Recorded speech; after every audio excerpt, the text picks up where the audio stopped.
Supervisor Moore. Here. Councilwoman McNamara. Here. Councilman Isilli. Here. Councilman Powell. Present. All right. Well, let's get started with the review of the draft agenda. So we're going to have 8 public hearings. First is to consider the use of community housing funds for the acquisition of land located at 90 North Sea, Mecox Road, North Sea. The second is to consider the use of community housing funds for the production of rental housing located at 140 Maple Avenue in Flanders. The third is to consider the use of community housing funds for the acquisition of land located at 205 North Sea, Mecox Road, North Sea. The fourth is to consider the use of community housing funds for the acquisition of 645 East Montauk Highway, Shinnecock Hills, for the creation of new affordable senior housing units. The fifth is to change target areas of various CPF parcels to village and hamlet green, parks, recreation, and open space, and to amend the CPF management and stewardship plan to include the properties under the correct designation. The sixth is to change target areas of various CPF parcels to wetlands target area and amend the CPF management and stewardship plan to include the properties under the correct designation. The seventh is to consider the acquisition of 670 Middle Line Highway in the hamlet of Bridgehampton, New York, and to amend the CPF management and stewardship plan to include the property. And the eighth public hearing is to consider the acquisition of a portion of the lands of Sagvine located at 775 Middle Line Highway in the hamlet of Watermill, New York. Town Board Resolution 49213, amend the Town Board Resolution number 2025-214 to include revised transcript rates for Justice Court sale grants. Town Board Resolution ID 49126, co-sponsored Councilman Pell, authorize amendment to reallocate funding for trustees 2021 No Pond Water Quality Grant to include the stocking of Bluegill and No Pond. Town Board Resolution ID number 49205 to authorize the purchase of body armor law enforcement from New York State OGS contract with various contractors. And Town Board Resolution ID number 49155 to authorize the purchase of firearms, ammunition, and less lethal products from various contractors using the New York State OGS contracts. Town Board Resolution 49158 authorizes the purchase of Heel garbage truck model PT1000 from Basso Systems Inc. using Sourcewell contract. Town Board Resolution 49235, co-sponsored by Councilwoman McNamara, authorized purchase of playground play equipment and site amenities for American Recreational Products East Company LLC and Raymond Michael Limited using Town of Islip contracts. Town Board Resolution ID number 49226 to authorize the purchase of steel and aluminum from Suffolk County contract with Rapid Steel Supply Corp. Town Board Resolution ID number 49184 to authorize purchases from the Ergonomic Group using Omnia Partners contract. Town Board Resolution ID number 49156 to authorize purchases of maintenance, repair, and install for radios and I think the apostrophe out. And miscellaneous equipment for emergency vehicles using Rockland County contracts. Town Board Resolution ID number 49219 to authorize the supervisor to execute a 2025 cooperative agreements with neighboring villages for the town to provide shared computer services. Town Board Resolution 49215 authorized the supervisor to sign a contract with J. Pontieri, P.E., DPC to provide professional engineering service in connection with the expansion of the existing softball field at Iron Point Park in Flanders. I've worked on this with Kristen Sunday. Could I be added as a co-sponsor? Myself too. Yeah, let's do the whole board. certainly. It's a good We project, did put money in the budget for it. yes. Of course. Town Board Resolution 49225, authorize supervisor to sign contract with L.K. McLean, Associate Engineer and Survey DPC, to provide engineer and survey associated with design and intersection improvement of Noack Road and Noack Long Beach Road, Sag Harbor.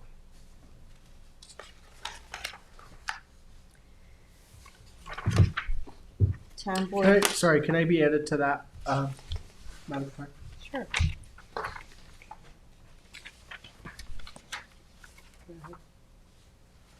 Yes, got it. Okay. Town Board Resolution ID number 49220, authorize the supervisor to sign a contract with Local TV Inc.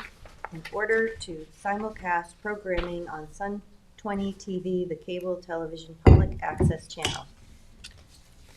Town Board Resolution ID 49222, authorize supervisor to sign agreement with the University at Buffalo, the State University of New York, for the placement of college interns. It should say intern, no S.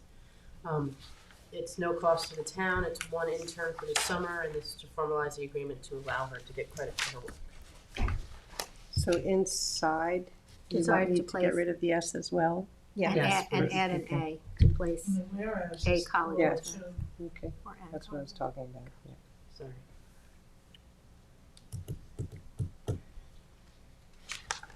Okay. Okay. Town Board Resolution ID number 49218, to authorize the supervisor to sign any and all documents with Notice Technologies, Inc. for alarm billing, invoices, and payment software.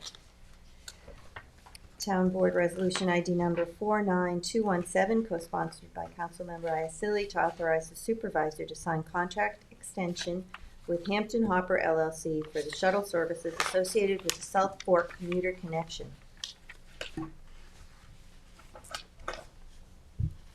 Town Board Resolution 49121, co-sponsored with McNamara and Azawa, authorize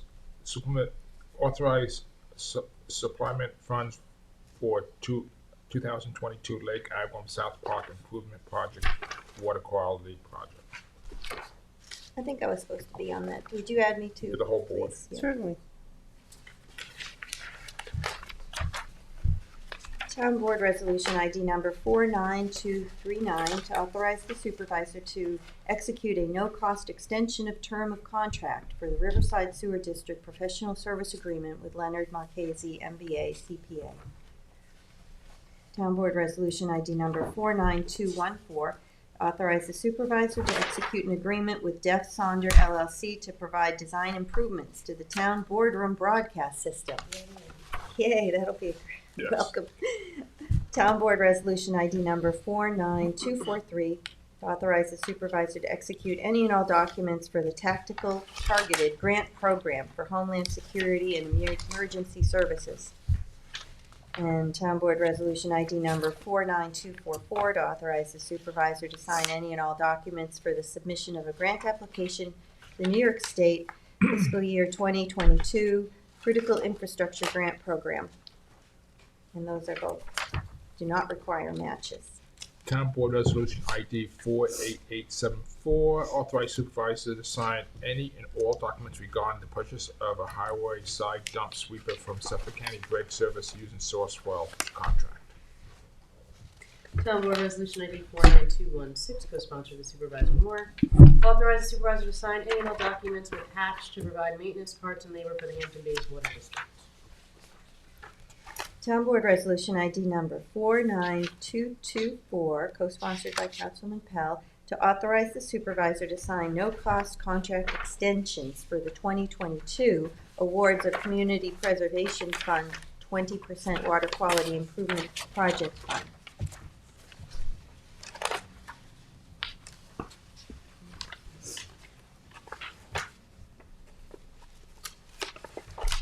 Town Board Resolution ID number 49164, to authorize the use of Eastern Suffolk BOCES Cooperative Bidding Program for 2025-2026. Town Board Resolution ID number 49151, award and authorize supervisor to sign contract for 2 Chevrolet pickup trucks with plows and accessories from Suffolk County Brake Service, Inc. Town Board Resolution ID number 49129 to award and authorize the supervisor to sign a contract with AAAA Long Island Waste Oil for removal and recycling and disposal of waste oil. Town Board Resolution ID number 49128 to award and authorize the supervisor to sign a contract with S&M Tire Recycling Inc. for scrap tire recycling services. Town Board Resolution ID 49148, award and authorize supervisor to execute a contract with Dyco Construction Inc. for Lake Agawam and South Park improvement. I think that's it. Is that right, the South Park improvement? Yes, South Parking Yes. improvement. Started Right. as a South trustee. South parking lot improvement. Yeah, it should be parking lot. You want me to put lot on there? No, Christine says it's okay, it's okay. Town Board Resolution ID 49123, recall and amend 2024-319, authorize supervisor to sign a sole source contract with Old Dominic Bush Company for Old Dominic Bush Company OEM parts. Town Board Resolution 48919, recall and amend Town Board Resolution 2023-997, authorizing the supervisor to execute a contract with L.K. McLean Associates Engineering and Surveying DPC for professional services related to improvements at Red Creek Park, Hampton Bays. I'd like to be added onto that, please. Town Board Resolution ID 49231, reject all bids to install and repair sidewalks to include curbing.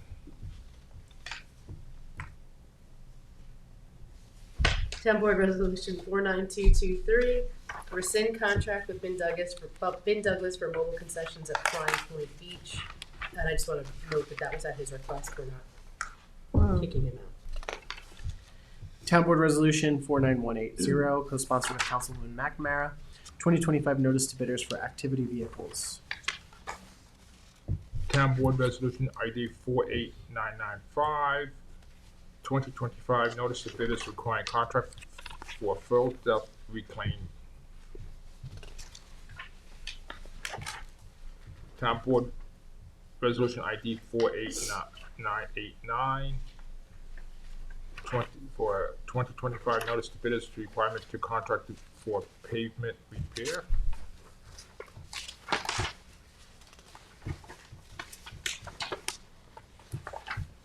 Town Board Resolution ID 49238, 2025 reject bids and second notice to bidders for a Yacht Club Drive bulkhead.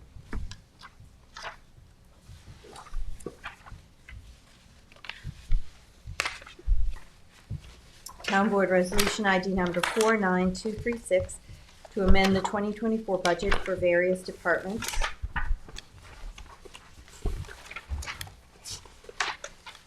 Town Board Resolution ID number 49240, co-sponsored with Council Members Pell and Iacilli, to amend the 2025 adopted budget for community housing projects.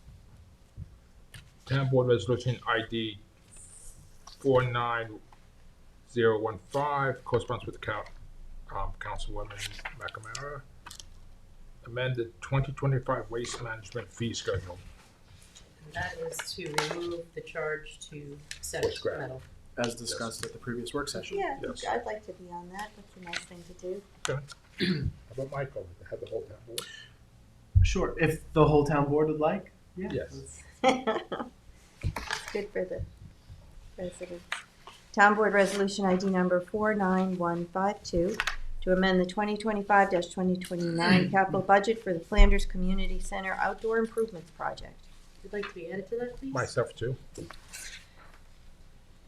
Town Board Resolution ID number 49228 to amend the 2025-2029 capital budget for the garbage packer truck. Town Board Resolution ID number 49230 to authorize purchase order encumbrances 2024 to 2025. Town Board Resolution ID number 49242 to appoint the Water Quality Advisory Committee for 2025.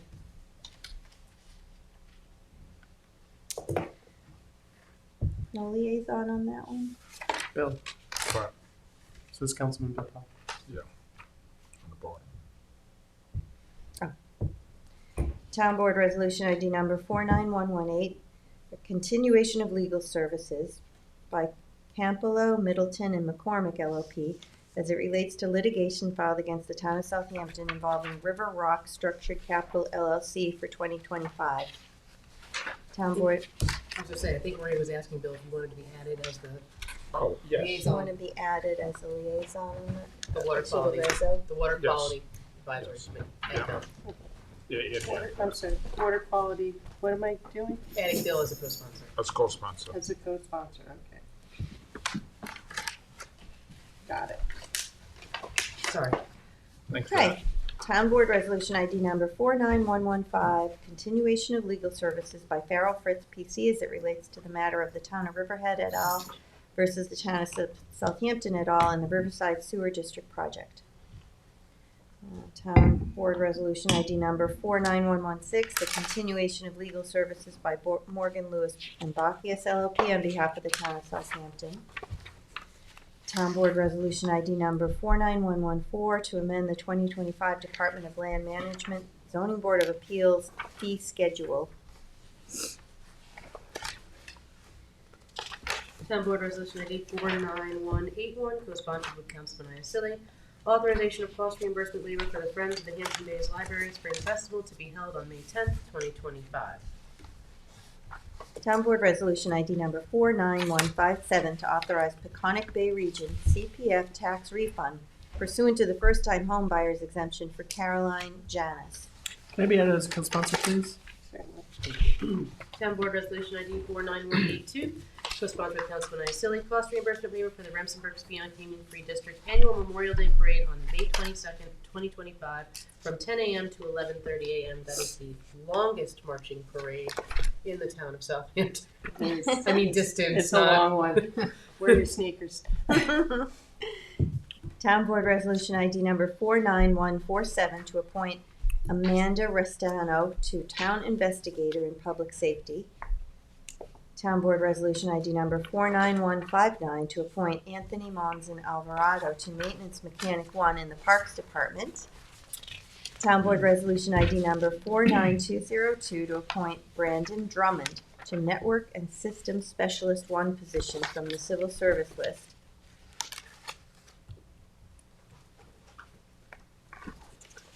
Doesn't need to say for the comptroller, in the comptroller's office. Oh, no. It's just under that department. Okay. Town Board Resolution ID number 49161 to appoint Michael Pace to Groundskeeper 1 in the Parks Department. Town Board Resolution ID number 49050 to appoint Seth Farrell to Ordinance Enforcement Officer in Public Safety. Town Board Resolution ID 49170, attendance at Homicide Investigators course in College Point, New York. Officer Brandon Dubrow and Officer Erica Moncado are participating in that training. Town Board Resolution ID 49172, attendance at Mechanical Breaching Operator and Instructor in Glassboro, New Jersey. And that would be Police Officer Sulo and Police Officer Gerstack. Town Board Resolution ID number 49227 to authorize the town supervisor to sign a stipulation of agreement. Town Board Resolution ID 49211, co-sponsored with Councilman Iacilli, update town workplace violence prevention program.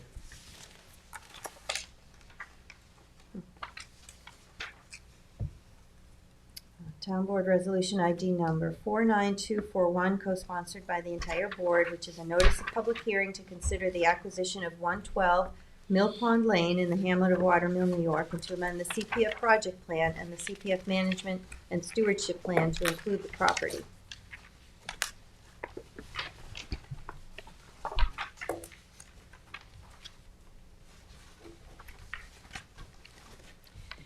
Town Board Resolution ID number 49141 to notice a public hearing to consider the historic landmark designation of the site recognized as the Rayner Fish House located at 4 Beaver Dam Road in West Hampton. And we're going to be having a work session on March 20th to talk about that prior to the public hearing. And Town Board Resolution ID number 49138, notice of public hearing to consider the historic landmark designation of the structure recognized as the Diamond Dairy Barn and Studio located at 18 Flying Point Road, Watermill. And similarly, we're going to have a work session on March 20th to talk about that one also. Town Board Resolution ID 49131, accept the deed of dedication in connection with the map of old stables at Speed. Town Board Resolution 49028, authorizing the use of community housing funds for the acquisition of the. Can you go back to it? I think stables and spelled either one place or the other. In the reso, it's regular stables, but in the title it's wrong.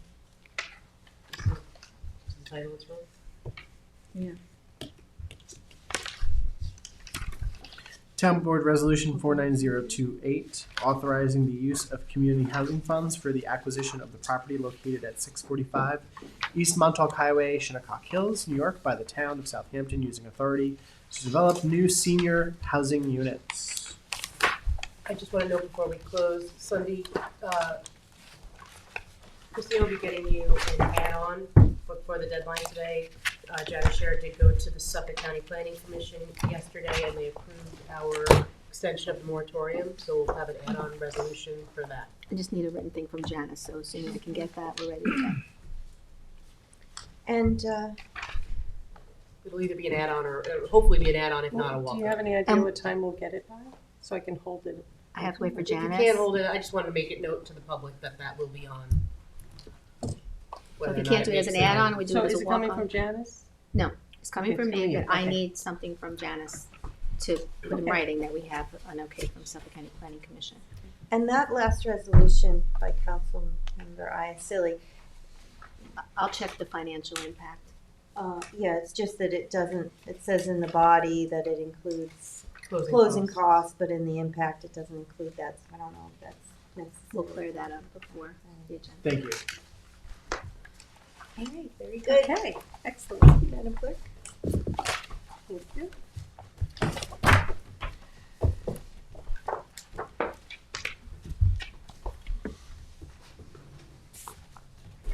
All right, so now we're gonna move forward with our review of Parks and Recreation capital projects.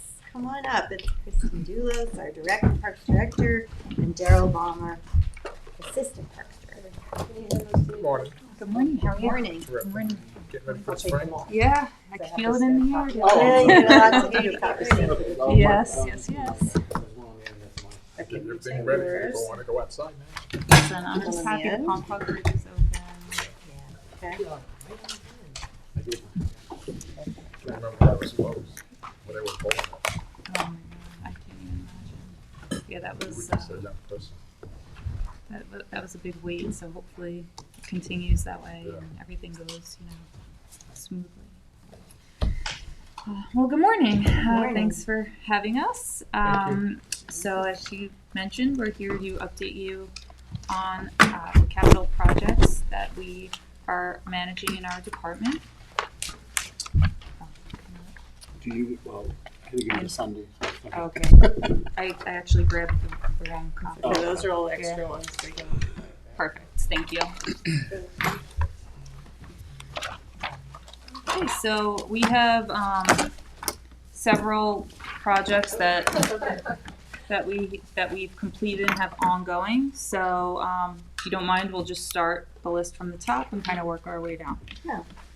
North Sea Park, the additional pickleball court installation is complete. The new playground installation is complete. The sidewalk extension to connect the skate park with the access road was completed, so that gravel that was temporarily there has been removed. The bocce court construction is almost complete. Parks Maintenance will be installing the playing surface and dasher boards in the coming weeks. We anticipate a spring 2025 opening. We requested additional CDBG funding in the 2025 allocations for site improvements to now connect the sidewalk to the SYS facility. And that will go to the playground. And we already have now a sidewalk that connects from the playground to the restrooms, to the bocce courts, and to the pickleball courts. So that's all been done in the past few years. It'll be completely connected, ADA accessible. So Great. that will be kind of the last little piece of the puzzle there. This is the last piece, that's excellent. Yes, and Love then, it. and then that park should be in pretty good shape for a while, you know. We've done numerous improvements The there. bocce court's almost completed, yeah. Yeah, so the forms were poured and all the surrounding concrete was laid and the shade structure has been installed. So we're just waiting for the fill, the bluestone fill that we'll put in the spring. I know, we were getting a shade structure, that's terrific. Yes. Yeah. Yeah. Yeah, it's nice. One of those, like, the sail, the triangle. Oh no, it's actually like more like a pavilion. It's like a little steel pavilion that's kind of centered. Over the bocce court? Not over the whole thing, like in the center. So like while you're playing, you could like, and we're planning to put some picnic tables in there. So like you'll be able to sit while you're playing bocce, and then, you know, I guess when it's not your turn, you'll wait, Yeah. and then, you know. That's a nice feature. Yeah. Yeah. And they've been reoriented so that they're not running east-west anymore, so the sun isn't in your eyes. All the courts and the bocce courts, the pickleball courts, everything's oriented north-south now, which is the preferred for any type of court. We're already getting compliments too, because I believe somebody from the village had reached out to us and wanted to know who our installer was. You know, so Wow. I don't know if there's something coming down the pipe in the village, but they had reached out to us earlier That's in the good. week. So Makes you feel good. makes me feel really good. Red Creek Park, the 8 pickleball courts and 3 new tennis courts are installed and getting heavily utilized. The new basketball courts were completed. Those are being heavily utilized. The West Turf conversion was complete. Also some new sidewalks leading up to that and connecting to the restroom facility. The hockey rink is still in progress because unfortunately there were some issues with the tiles that were installed. So we've been working with the vendor on that project, and they have been working with the manufacturer of the actual tile. So we've learned that they're going to replace all the tiles in the court.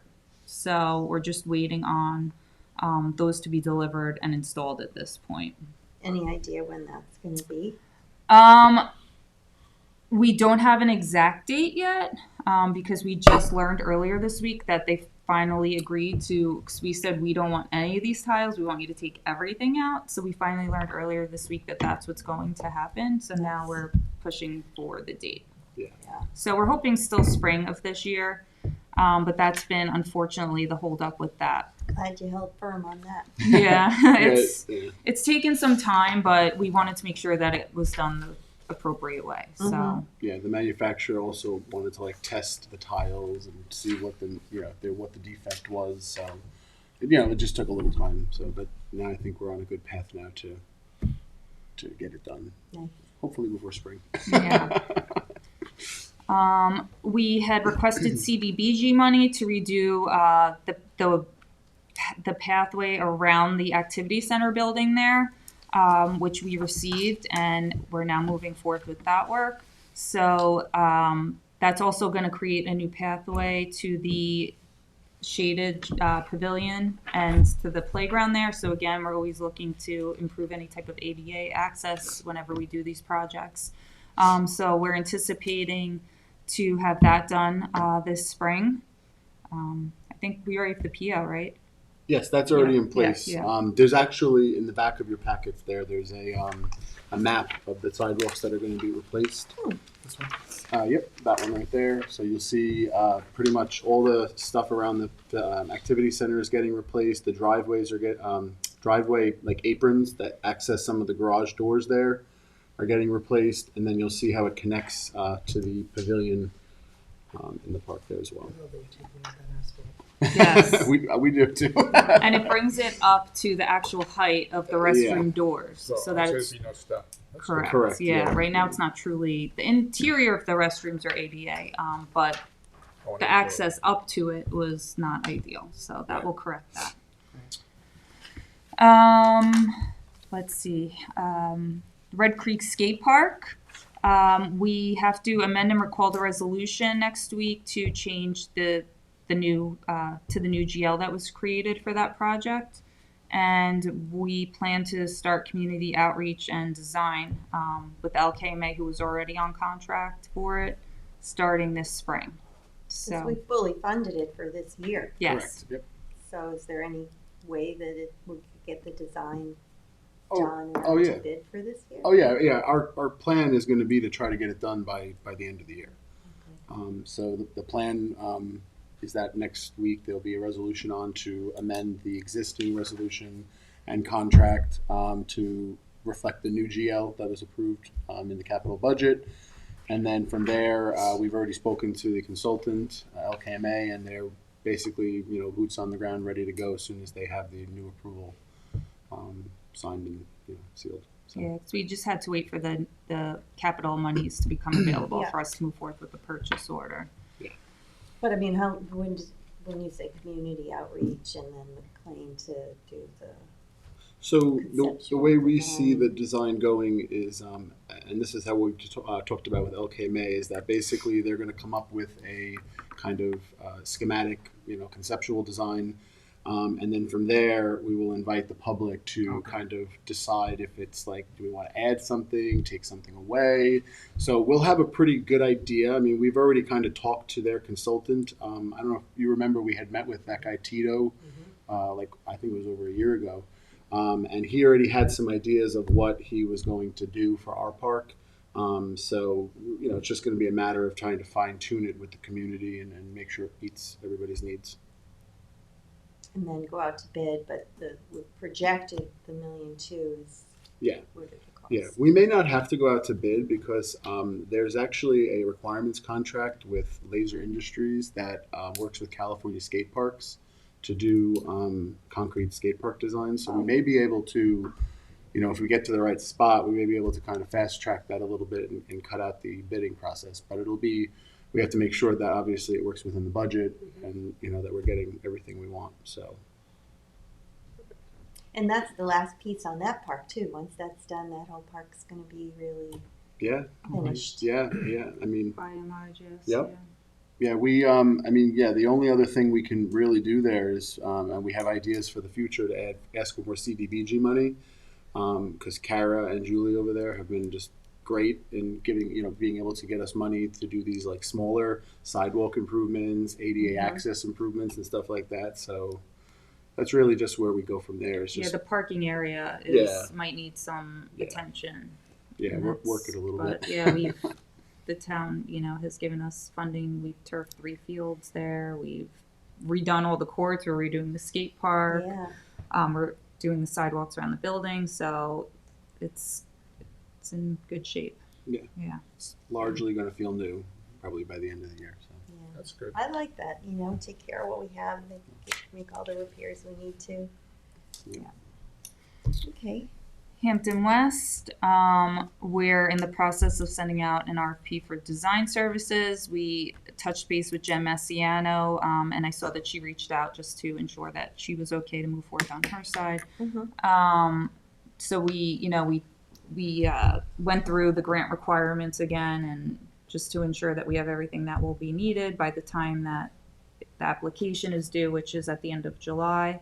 So I think we're in good shape there.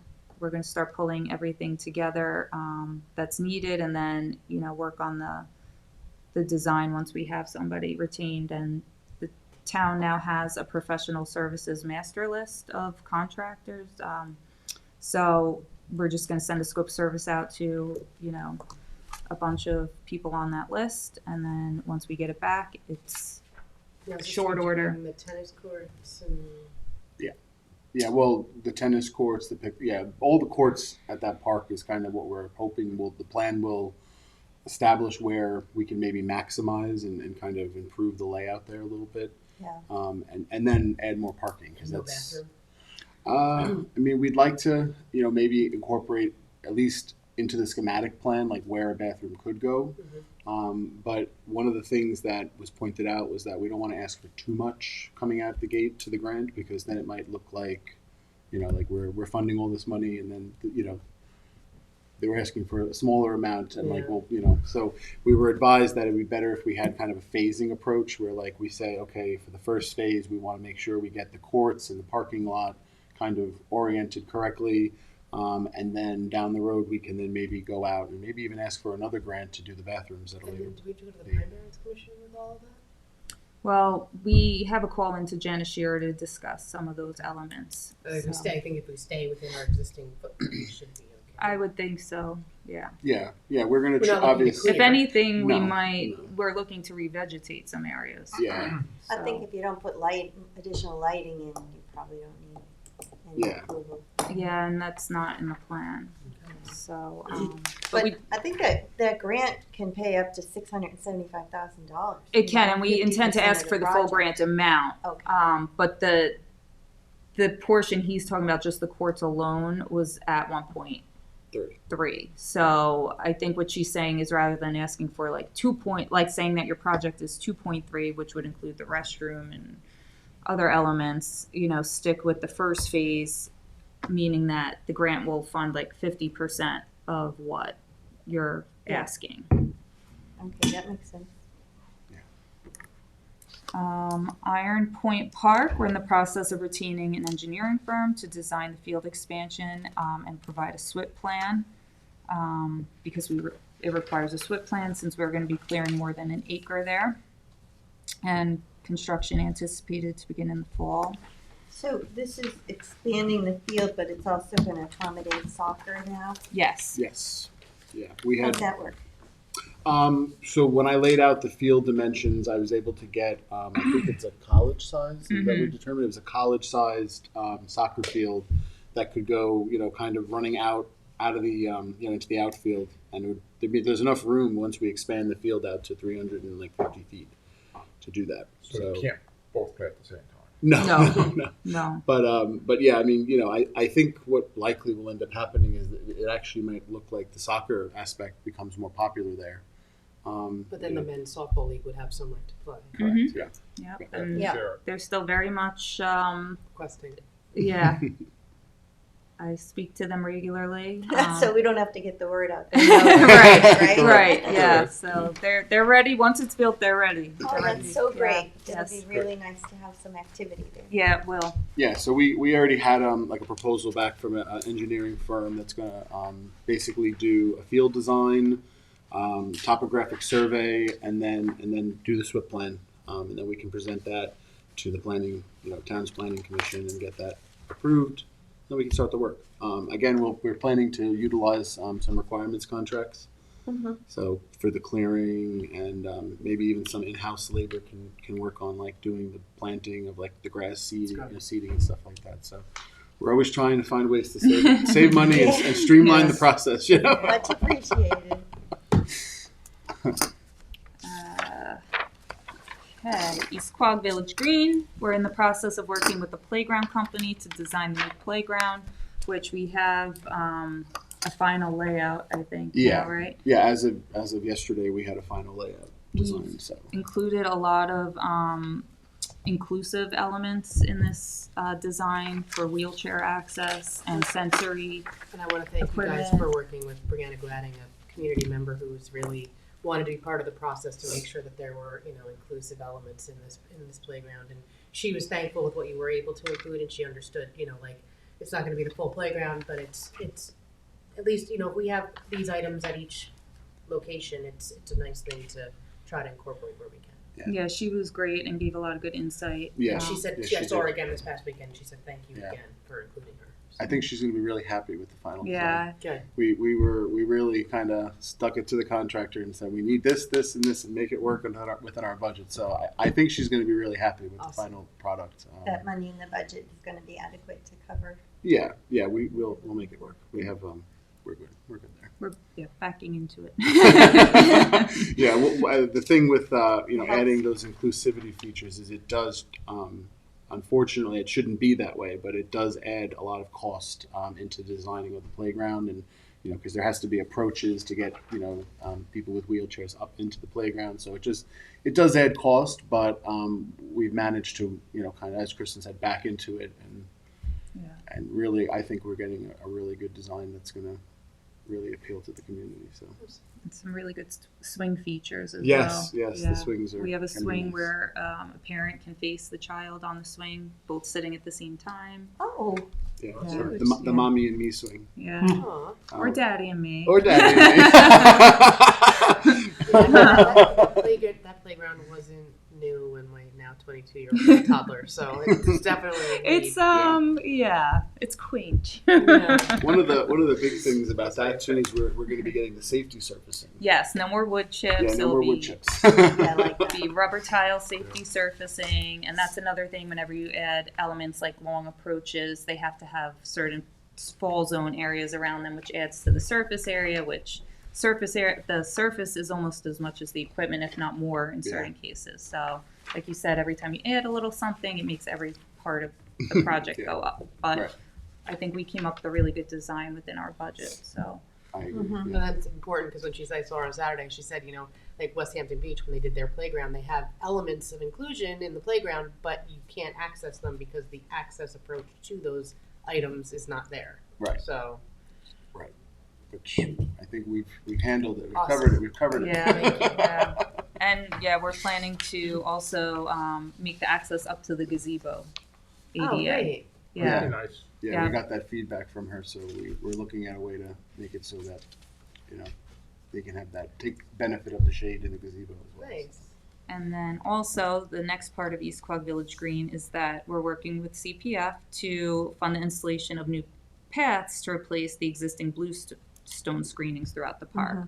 So where we are with that right now is we all kind of put our heads together and decided, and this is all being funded by CPF because they're allowed to do accessible paths on CPF properties, is to hire an engineering firm to do a survey of the property and a design for the pathways, because we're considering a couple of different design elements, which may be stamped concrete or permeable pavers. Permeable pavers are about twice the cost. So we're seeing if maybe we could do some budget engineering and do that in portions of the pathway that need additional drainage. But we feel at this point we kind of need somebody to do a topographic survey and see where the water is running and the best way to address that, because it's a lot of money. Yeah, you don't need permeable pavers for the whole thing. Right, and so that's kind of where we're at, and so we feel like even though we'll spend some money getting an engineer in place, it'll be designed in a way that will probably ultimately save us money than just going in and doing the whole thing with permeable pavers, for example. So we want to get it right because the drainage in that park has not ever been correct, and there's a lot of very damp areas. Everything runs down towards the band shell at this point. So we're gonna go in, we want to do it right and correct everything. So And Jackie also said there's a potential of doing a water quality project there with some rain gardens and addressing Yes. some of the Yeah. drainage issues. which, based on how this ends up coming back, we may be able to incorporate, The engineer. So I know that we've been working on a scope of work for that too, to just go out to get it doesn't have to be like a major plan, hopefully, so Yeah, it should be it's not fairly gonna- quick. It's not going to be too costly to do that. I mean, it's really just so that they can With kind the of investment being made, it's worth it. exactly. Yeah. So at this point, playground should be in the spring. Pathway should be, we don't want to rip up the whole park during the summer. So pathway should be done in the fall. So the playground in the spring and the walkway in the fall. Yes.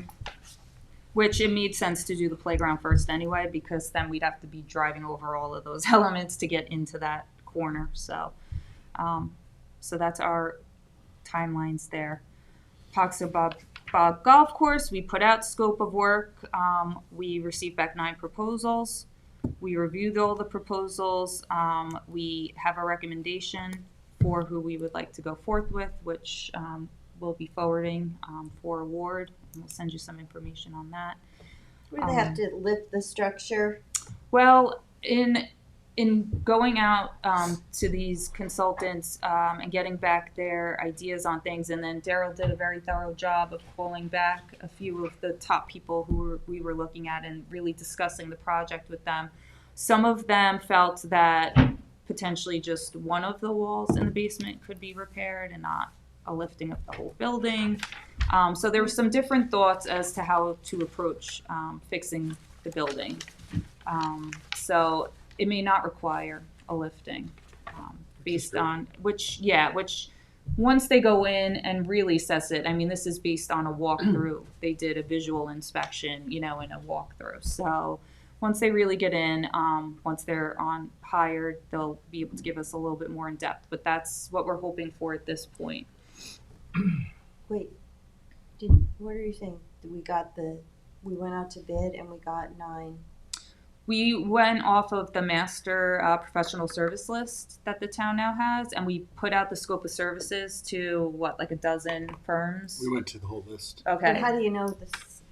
So what you're saying is the scope of services includes lifting, but we might not have to do it. So it'd be less expensive than we are getting Well, the bids. Well, when we put out the scope of services, we didn't specifically say lift the building. We said that the foundation needs to be repaired. So then we had a walkthrough back in February. It was February 5th. We had a lot of people there. I mean, it was probably 20 or so different consultants representing most of the companies that we sent out the scope to came through the building. And then basically in reaching out to them, with what they had proposed back to us, my goal was to find out what their actual design approach was going to be. And most of them came back and were like, well, we can probably not lift the entire building. So just to go back to where that idea of lifting the building came from, that was an idea that came from LKMA when they did their building assessment back in November of 23. And that was what they were. Were we in contract with them to do that work? Yes, we were in contract with them to do that work. So they came out and they did a full building assessment. And they kind of had the idea that, if you want to repair the foundation, you should lift the building. So it was a should, it wasn't must? It was not a must, exactly. It was not a must. And I think what was good coming out of us going out to all these different companies to ask them what their approach would be was that basically we found out that most of them said, don't do that. They said it's kind of crazy that you would lift an entire building up to rip out the foundation from underneath it.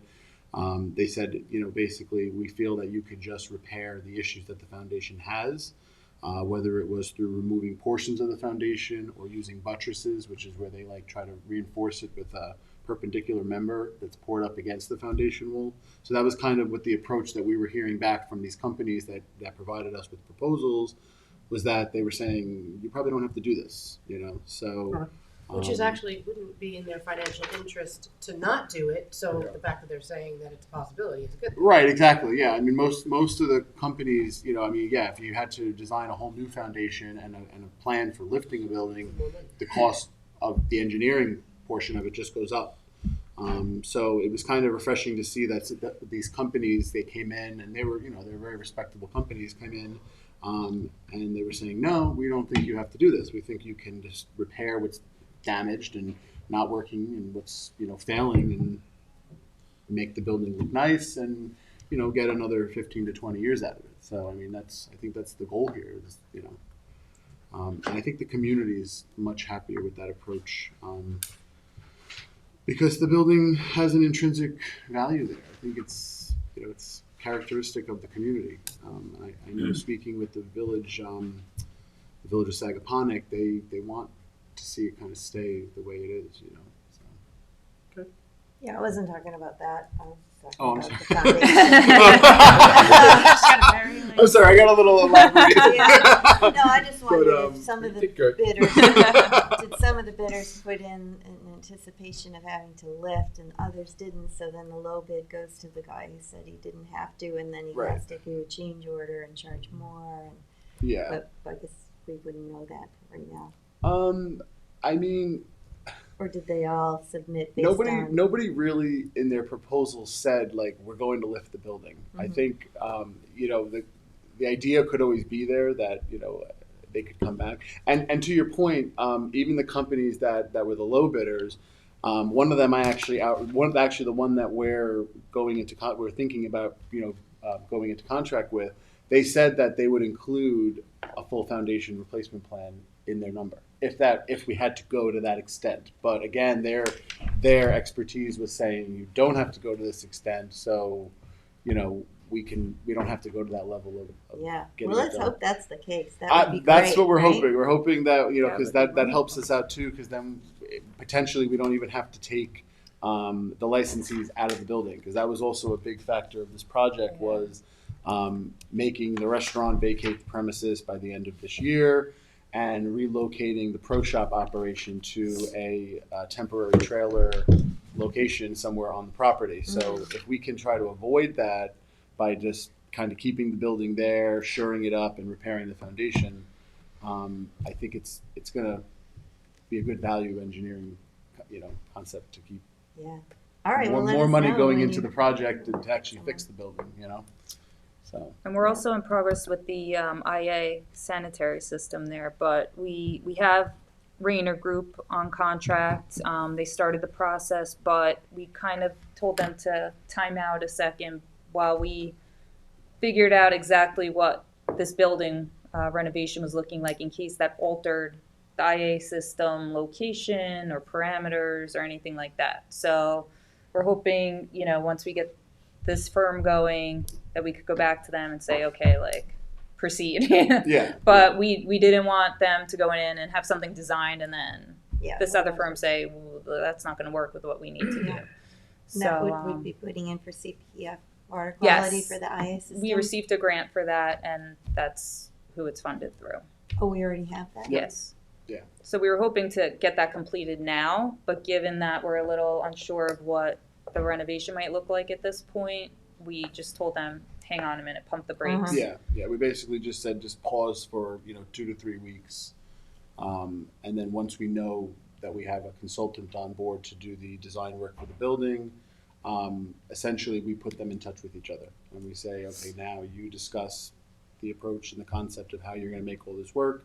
Is the building getting bigger? Are we making more fixtures in the bathrooms? Which I don't think is going to be the case. I think it's going to relatively stay the same size and shape. So, now once we have that, then they can move forward with the IA system design and get the permitting process for that started. Oh, is the grant just for the design or is it for the actual?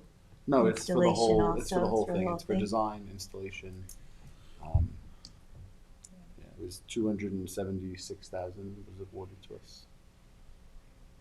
That's good too. Yeah. Thank you.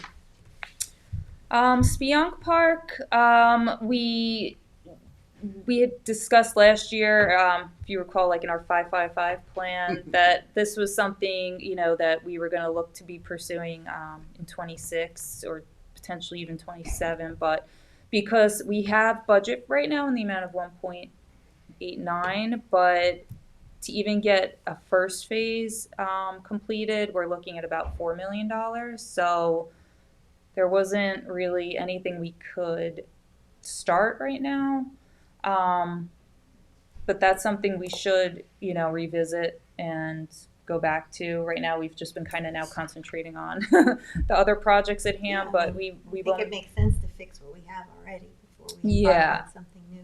So we haven't, we presented what we thought a first phase would look like, a cost associated with that. It was decided that wasn't going to be funded for at least 25. So we will have to look at that I again. don't remember that being in the budget request, actually. No, we didn't. Okay. When we met with you guys, when we presented the 555 plan, we actually, I think we all agreed that we were going to put it off to 26 before we would even put a request in. Right. We had put Yeah. Tiana Beach Right. Pavilion Yeah. in the future. So Yeah. Right. yeah. That's So gonna we be a all big one, understood too. it wouldn't be Yeah. this year, but yeah. What I is think- going on with Tiana? Are we getting, did we hire someone to evaluate and give us some Last proposals? spring we did, we had an evaluation and we had work done at that time to make it safe. We had to have some new decking Yeah. and if you recall. So right now, at that time they said that should last us at least 3 years, potentially up to 5 years. That's where we're at right now. But we So- need to hire someone to evaluate how to do the. Oh yeah, we long-term would reviews. need to figure out what we want to do there. Period. If we want to renovate what's there, if we want to tear down and rebuild, that's gonna be a big undertaking. So I think, going back to our plan that we presented to you guys last year, was that we were going to ask for funding to actually do a design, plan in this budget year coming up. So like in July, we would request, like we'll call it the first portion of the Tiana Beach funding. And what that would cover basically is to go out to an engineering firm, do an evaluation, get a design for a new building, because I'm assuming there's really no way to keep the existing building. But I think maybe through that process, if they say, oh, we can make it work, because I think when we did Ponquag Beach, they actually did keep a lot of the understructure intact, right? So Yeah, we Yeah. did have to replace some pilings and things like that, and it was taken down to the studs. But that infrastructure was in much better shape than Tiana's infrastructure under the deck. Just I think simply because its proximity to the water compared to Ponquag gets a lot more water going under it. So yeah, it's going to be costly, whichever approach we take. Ponquag was a $3.2 million renovation. That was around 7 or 8 years ago. So renovation or rebuild, I Could think be we're like looking at. 6 Yeah, or I think 7 that would be million. fair. Yeah. You might even want, if you're gonna build it, stuff from scratch, move it back. yeah, we had thought about that as a If you're gonna possibility. put a lot of money to it, Yeah. move it back a few feet. Those are all the things that'll have to be considered. Yeah. Mm-hmm. I mean, you do have the FIMP plan coming in that's supposed to put a ton of sand in front of it, but And that they're supposed to maintain then going Yeah. forward. Yeah. so, but those are all things that will have to be taken into consideration. Yeah. So we'll budget Yeah. for next year someone to come and evaluate and give us Yeah. options. Yep. Yeah. Exactly. And then, well, we list as municipal works because the budget is actually listed under them, but we've been managing the projects. So Shinnecock Maritime Fitness Path, we're waiting on the final approval from the county for the CDBG funding allocation for moving it from Good Ground to the Shinnecock Maritime Park. That's by you, right? By Yes, you. yeah, because they wanted some additional documentation, so we've been working with them on that. But we have it designed, we Yeah, have, in your packets there is a conceptual design. we have price, we have vendors in place, so we're ready to go as soon as CDBG gives us the green light, because, I have a question. It's Mhm. probably way too late. But a couple of people asked me if there's any room where you could put a dog park in the middle. well, that depends if we wanted to You're have a talking dog about park putting there. in fencing and obstructing the view, Yeah. which is Bill, why we pushed all this equipment Yeah. to the outside so that you would still have that The view. view. I don't think it's the spot for a dog park. How big of a spot would you Oh, yeah. need for that? Like, I have no idea. Okay. I mean, They also consider a dog park up in by the old school Girl Scout camp too. And there will be one on Old Country Road in Quiog. Yeah, and that's more convenient for Yeah. the people that are I just- interested. I love that, like, they did so much work with this to push everything to the perimeter to keep that great lawn open. I said I would ask. we can look at it. I mean, Yeah. I'll certainly try to see if Yeah. we can fit it. I mean, there are some landscaped areas that we could maybe rework a little bit. Yeah. We can certainly look at it. The grayed out areas don't indicate that that's pavement. That's just to highlight around the features. So the actual like rectangular little bumps is what would be the surface area where the equipment would go, and actually it has safety tile under it. It's a requirement. And then the path itself is a concrete material. Yes, and we have it at a sixth of a mile. So if you walk that path 6 times in a full It's a mile. circle, what was that, Bill? It'll be a mile. Yeah, it would be a mile, exactly, yeah. Part of my goal was to try to keep it so that, so like we could put a sign up that says like, walk this path 6 times and, you get to the mile, and then, so it kind of adds to the whole fitness thing that people are building up to something as they go around. We have And a lot of, I know that one of the engineers had mentioned parkour. This is this is so far from parkour. This is, I worked with Patty Tizzulo on this, and I want to thank her. Like, we actually went, and this is almost all of I think all of the equipment is accessible. Yes. Either like there's hand bikes, and then there's, Yep. there's a lot of equipment in here that is very accessible. You can access some of the equipment in a wheelchair without even getting out of the wheelchair. Yep. She went through with me, and we picked out, because she is a fitness instructor, we picked out pieces of equipment that would work different portions of the body. And she is so excited about this. I've been working on this for over 2 years now, so to see it finally almost there. Yeah, Great. and it's very like group wonderful. community minded as well. Like some of the equipment can have 4 people on it at That's once. A senior- lot of it you could have did at you do least the 2 senior? people. Yep. There's, So there's a leg press where you can put 4 people around it, and you use your body weight to push out. Yeah. So it shows like one of the things that was like it was 4 elderly women sitting around talking and while they're doing their leg exercises. But it's that it's like intergenerational. It's accessible, and so that's kind of what we were going for. That's great. What's with the future sanitary? Why do you need, So you're gonna put in a restroom? we just wanted. Sorry, I didn't No, mean to go ahead. interrupt you. We just wanted to put that on this site plan in case we ever want to put a restroom facility in, so that we stay away from that field with this design. That way, if we ever want to go back and do that, we're not ripping up things that we built.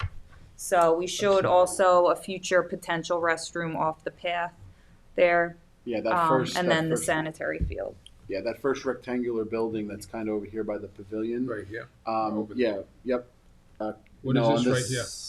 That's the covered pavilion that Yeah, exists. that's the existing pavilion. It's So the this circle little off area. the back of it. I That's a apologize for not flagpole. labeling it. Yeah. Yeah, no, it's this one Those right, are right there. here, Bill. This little guy right here. Yeah, that's That would be the potential location of like a two unit Because there's bathroom. currently porta potties there, and there was a plan to eventually put a bathroom. Right. Yeah. Yes, we when we had done the parking lot, we designed for it. So there's already a pipe that runs under the parking lot across to that where that sanitary field is sketched out. Yeah. So the locations for these 2 items were actually called out in the plan. I think what was it, 2019, 2020? They had done the Yeah. planning.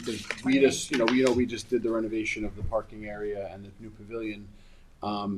The plan had put like a proposed location for a bathroom and then there was I think Tom Horton had actually made the plan so that because the existing septic system is actually under the driveway here. There's actually like 2 manhole covers right in this area. So when we did that, they actually ran a pipe through the existing sanitary system and out over here and capped it. So that if there was ever a need to build this and tie everything in for the building and for the bathroom, we wouldn't have to rip the parking lot up. That's to do good. that. And the electrical is in as well. And there's actually already, the reason the bathroom is kind of like located here is because there's actually an H frame in the middle of the field here. That's kind of hidden behind the tree here. And so essentially what we would do is we build the bathroom up to that H frame and then relocate the electrical stuff onto the bathroom building. So yeah, we were just trying to be mindful of any potential future elements. That's good. Yeah. Is there any fencing up along the water? No. Is that part of the plan? Not at this time. This equipment is all geared towards like 13 and over. Yes. It's not really a child playground.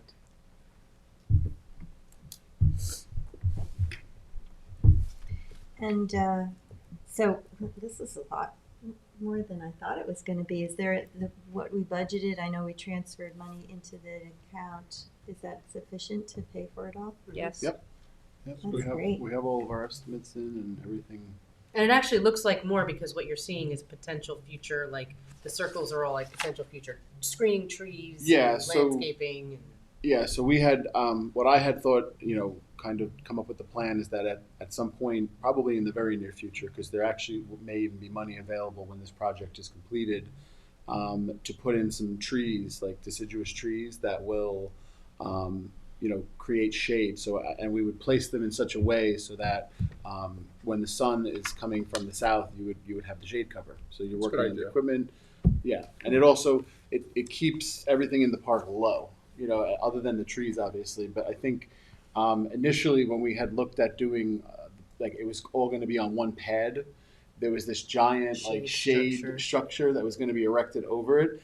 and it would actually have dwarfed the pavilion on the property, which is a pretty large pavilion. I mean, I'm sure you've all seen this. Yeah. It's a pretty large pavilion. So I kind of was like, I think we should not do this because now we're Yeah. we have this beautiful pavilion and everybody loves it, and then we're going to build this other giant structure next to it. It's going to start looking like, I don't know, Yeah. just not. We want to take away from the watershed view of just being Right. able to look across Right. and not see these structures. Yeah. So do the plantings, are those included in the? Yeah, there's plan? so the budget does have some money that we can use when we're at the end of the project to purchase some trees, and again, it would probably be like a parks maintenance thing would be installing those trees. So it's another way we try to save money. When we get to the end of the project, we try to leave some of what I call the low hanging fruit for our guys to come in and do. That's good. So we keep them busy. Yeah. So that is that plan. So that is the capital projects. We have the commercial stuff too. Oh, don't did know I? if you want to- yeah. Did I forget? One more. Oh, thank you both though and Cindy for your work on that. God, can't wait to see it come I to know. life. I think it's going to I'm be excited. Our The staff our is actually excited. Yeah, I was Yeah. gonna say, our office workers are all excited. They're like, "Oh, we'll get to work Oh, out on yeah. our lunch breaks." And we're gonna run a fitness class there, and I want to reach out to senior services so that maybe they could shuttle seniors over That's to good. do it. Yeah. So Very nice. yeah. Have a senior luncheon picnic. Yeah. Exactly. We'd have to have the bathrooms. Yeah. The porta potty is pretty well utilized at that facility, Yeah. so a lot of it is people just driving and using the porta Yeah, potty and Fishing driving area. out. Yeah. Yeah. But Unfortunately, we'll see. That could be it down kind the of looks road. almost like a little bit of a rest stop first thing in the morning. You have contractors coming in. It's like once they find out there's a porta potty there, they're like, "Oh, And a big parking lot they can turn around. Yeah. Yeah. Anywhere we have a public bathroom, if it comes, Yeah. a hot spot. Okay, Shinnecock Commercial Dock. We received estimates from South Shore Docks to rebuild the dock fender system. So we're hoping to start that ASAP, but summer was the time that the tenants at the dock indicated would work best for them and their fishing schedules. So we're just coordinating with Ron Barnish, who's from South Shore Docks, for him to come in and do that work at that point. Also, just so the board knows, the reason it's South Shore Docks is because they actually won a bid that we put out for marine construction services in 2024. So they have a requirements contract with us to do this work. So Okay. It's that's good. what. Yeah. He does good work. Yeah. Yeah. And while we're speaking Small about part. South Shore Docks, this wasn't in our budget because this was something that came up over the winter. During one of the winter storms, the dock platform at the south side of the old Ponquag Bridge in Ed Warner Marine Park, where we have some pilings and a dock where the people who launch their boats from the boat ramp get on and off the boats. It got destroyed during the winter storms, and one of the pilings had gone missing prior to that. So we do have a reserve account for the old Ponquag Bridge that is funded by permits that we sell for that location. There is funding in that account right now, so I was hoping to move forth with Ron. We got pricing from him to install new pilings and put in a whole new dock platform that would, be a lot more stable and secured than what's been there, and last through these storms, because there's a lot of wave action and tidal action in that location. So I will be requesting of you guys if you would allocate money from that reserve account Okay. into a project so that we can move forth with that work. It's highly used area. Yeah. Can you get it done before the season? Yeah, I think he definitely. Yeah, but, I mean, he's ready to move. Okay. Yeah, I Yeah. think so. I think definitely. We've just been finalizing some of his contract paperwork because he does have a requirements contract, but the way he presented his proposals weren't really in the form of that. So we're just refining that paperwork with him right now, and then we'll be ready to move forth. But I will. I assume that we'll have to create a project for that, and then you guys will have to do a resolution to fund it. So that might take a few weeks. Yeah. But you're saying there's a Parks Reserve Fund that we could pull from? Yes. Yeah, and I confirmed that there's more than enough budget in it, for what we would need here. Oh, good. What, have you heard anything from Aram about the Tiana Bayside, the Gabion? I know he was looking at that with us, and that was Other now it'll be than a year later. Yeah, I've been kind of sending those like updated emails every now and again, just because I've been going down and taking pictures since they put the dredged sand there from the intercoastal project. He had reached out to FIMP with the revised proposal for the breakwater system. What's happened since then, I'm not sure. But I've been trying to document down there just to show, like, see, your initial project, which called for placing sand on that Spreading beach, the just storm. sand. Well, they just put all this sand there, and it's already eroding away. Yeah. So I think it's a good example of that sand alone isn't gonna Are we gonna get a solve the crash issue there. season?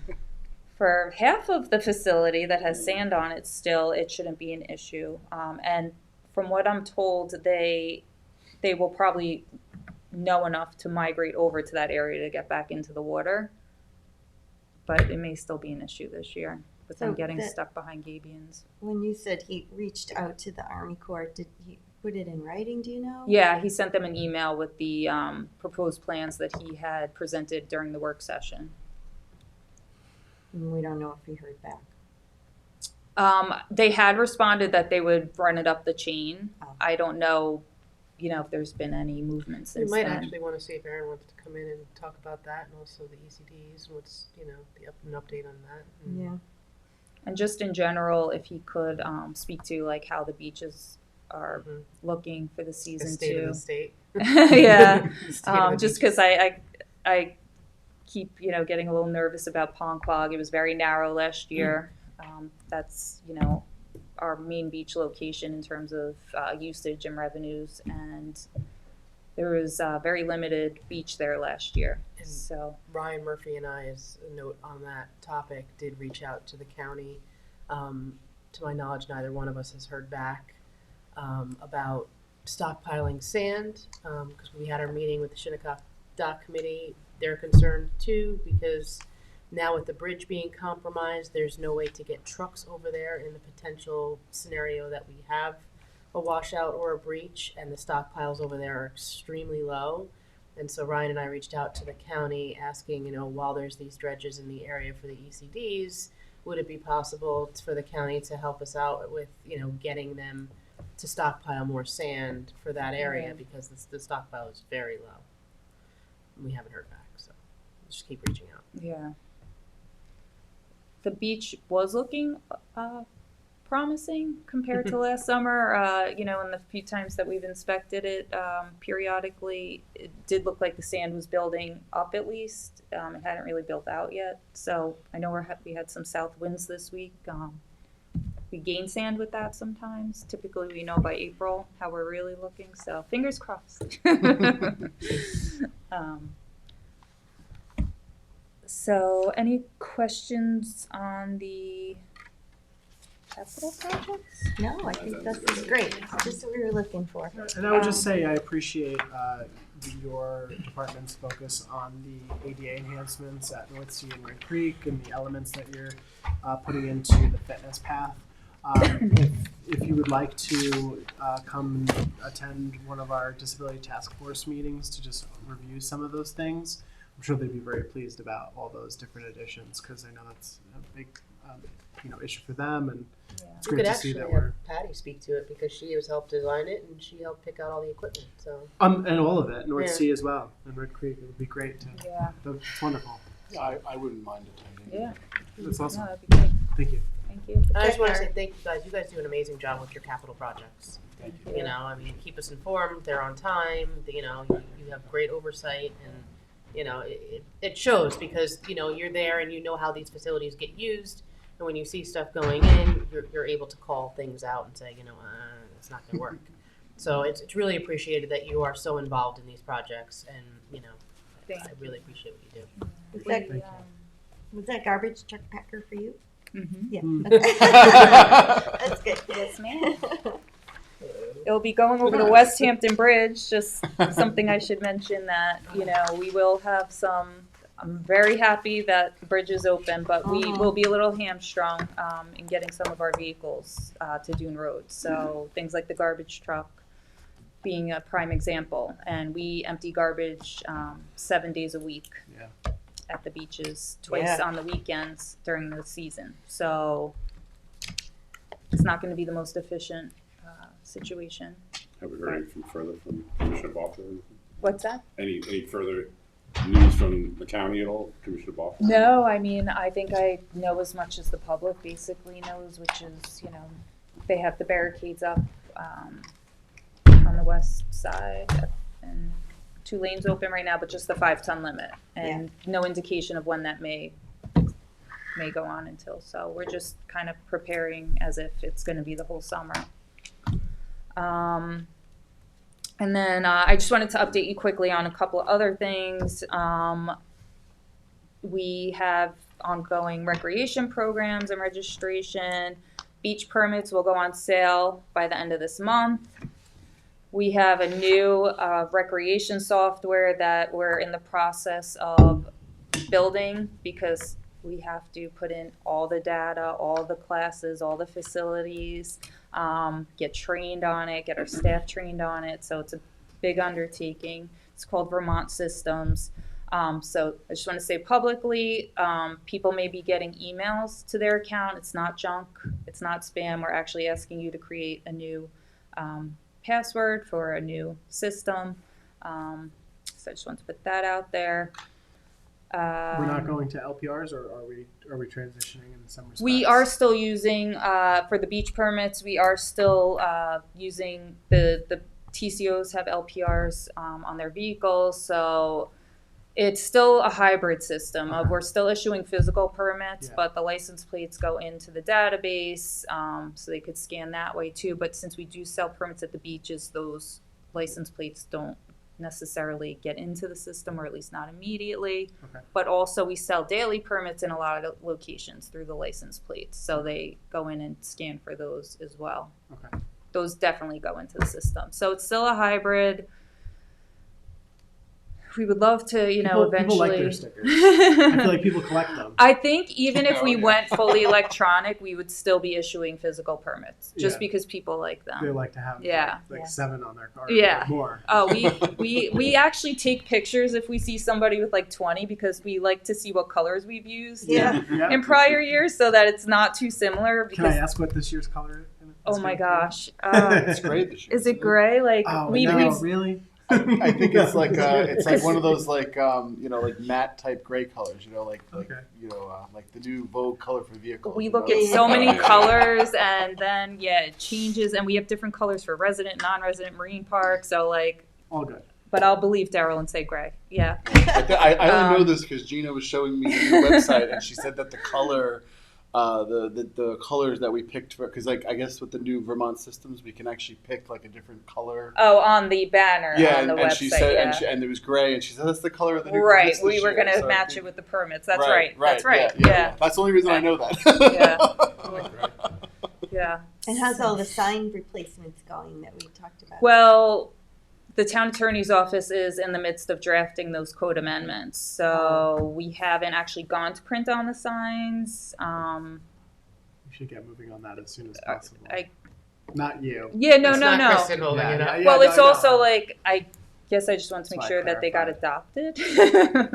But I'm actually meeting with the highway department tomorrow to go over the project. So I mean, we were unanimously in favor. Okay, and the trustees were as well. Yes. So I have been moving forth. Well, I don't know. Were you asking or telling us about the trustees? Because I don't know if they. No, they have. Oh, okay. They have. They've sent me an email of support, and I also attended their work session this past Monday, and they all gave me their support. All right, Yeah. So anyway, so I'm meeting with Highway tomorrow to go through the project and what the needs are. But I've already sent them preliminary numbers and all that stuff. So in April, we have an Easter egg hunt at Good Ground Park that we're partnering with the Hampton Beach Chamber of Commerce on. That's going to be from 10:30 to 12:30. Have a DJ, an Easter bunny, face painting, food truck. So that's always a nice event. Yeah. You have a date on that already? April 5th, yeah. Cute. April is also National Pickleball Month, so we're partnering with USA Pickleball to hold multiple events throughout the month of April. So there'll be socials, round robins, clinics, a Family Feud tournament. That tournament will be on April 26th. Who's hosting? We are. No, but like, who's the host of the Family Feud tournament? Oh, I don't know. I don't know if weve designated anybody for that. Maybe you're welcome to. Maybe I would consider. All right. Come on down. I'll let you know what's what we're planning to do. But that's April 26th if you want to pencil it on your calendar. Was that supposed to be a game show pun? At 10 a.m. Come on down. 10 a.m. and it's for ages 12 and up. We are getting the summer brochure ready, given that we're in between two rec software programs right now. We don't have it published yet, but that will be out in this month as well. Good Ground Park, we have our concert series all lined up and booked. So the first concert will be on June 30th at Ponquag Beach, which we almost had to cancel, but we're going to keep it on. Yeah. At 6 p.m. And it's the Just 60s band. So that's. And then can you also please make sure you get the signs this year for the East Quad concert series as well? Yes. You did that sign last year, right? We have done them in years past. Yeah, sometimes they don't reach out to us. Oh, I'll make sure they do. Yeah. Because they were upset like last year because the Good Ground Park concert schedule was Was at the East at Quad the Village park. Green. Yeah. But the East Quad Village Green concert series wasn't there. But what would happen historically is they would reach out with their lineup, Yeah. and then I would have a sign made and we would put it up. I'll ask them to change. But yeah, that didn't happen for whatever reason. So yeah, we're always happy to do that. Well, thank you. Thank you so much. You're welcome. All right. Keep up the good work. Let us know if you need anything to get all these projects done, but it sounds like we're in really good shape. Yeah, sometimes we're also just challenged by, the time it might take to get contracts or permits and things like that. So sometimes that holds us up our timelines. And if that happens to you, just let us know too, because Yeah. potentially we can If try we to help speed things along. if we can connect, especially Daryl, I know you worked on this last year with Tommy John. I'm not sure what the Noyak Civic is going to want to do with respect to the trout pond. Right, and I am gonna email them back because you're on that email as well. The I think too. Yeah, I was Kabamba. gonna email them with the What? updates. What's that? It's the stuff that That's the you clean out. invasive Yeah, plant in Trout Pond. Yeah. Yeah, I talked to them this year, and they just weren't sure what they were going to do. So if we could just connect at some point. What month does that usually happen? It's like summer. We usually do. You have to wait for it to start growing. Yeah. Yeah. So the growing cycle for the Carolinia Kabamba.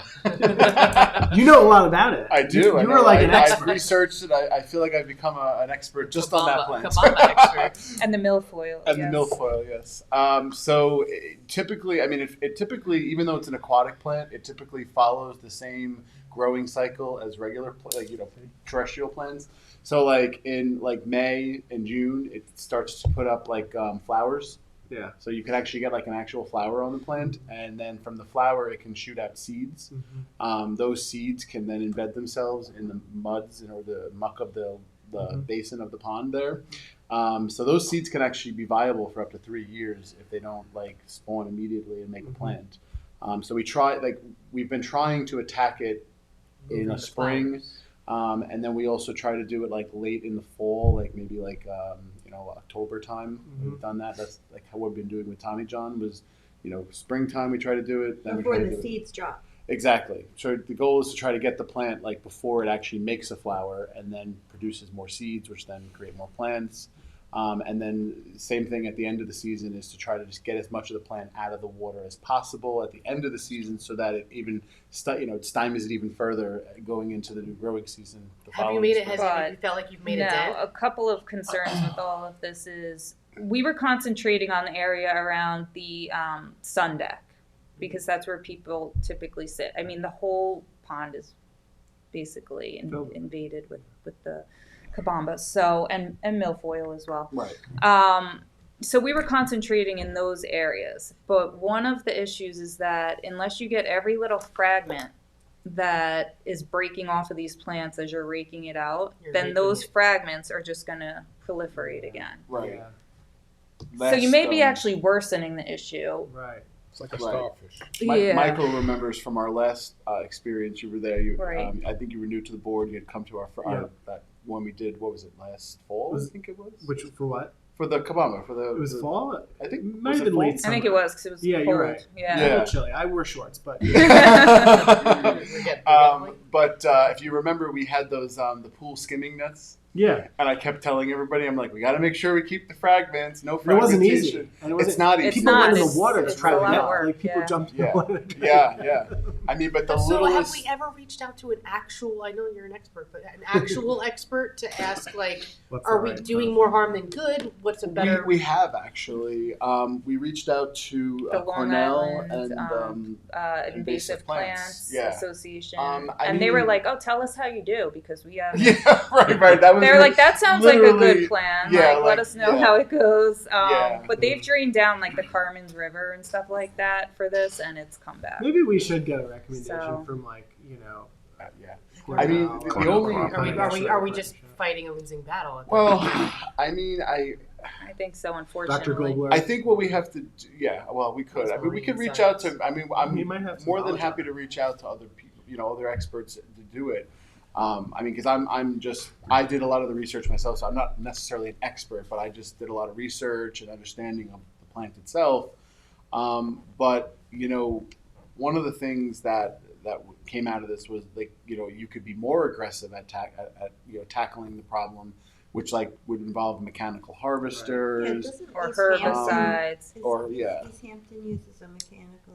They do in what's that? Georgia Capone? Georgia Capone, but that's funded by the homeowners around it, and it's very expensive to do. Well, they also And, drained Georgia, didn't they? and it doesn't eradicate the issue. Right. The other You issue, would have to do it on an ongoing basis. right. The other potential issue is the access of getting the mechanical harvester into the water body, which involves obviously clearing space around a certain area around the perimeter of the pond. So again, it's the question I think we have to ask ourselves is what is the expectation?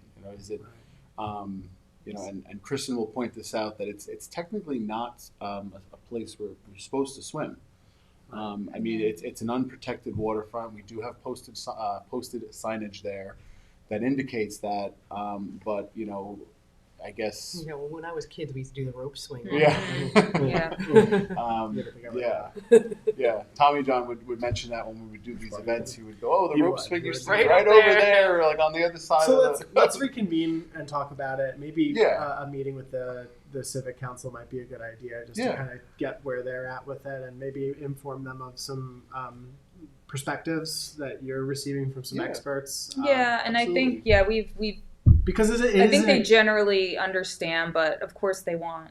yeah, they but want to it is an eradicate. expense, right? We're taking we're using workers to transport it. And, Right. Yeah. Like, so. It's a Let's I big mean, is it part. potential like with Mill Pond, like where we have water quality funds to potentially clean, help Maybe. do a project or investigate this or? So what was actually interesting, we actually had looked at a grant that the New York State Department of Parks, I think it was putting out there. And the grant only covered engineering costs associated with coming up with a plan basically to remove it. So it was like, like even, like we were like, Not okay, the well actual removal. right. But I mean, yeah. but if you could have the grant But the to get water that, then we quality, could do a could- grant. yeah. It's just Wait, are you talking about Mill Yes. Pond now? No, No, trout trout pond. trout pond. What's the grant?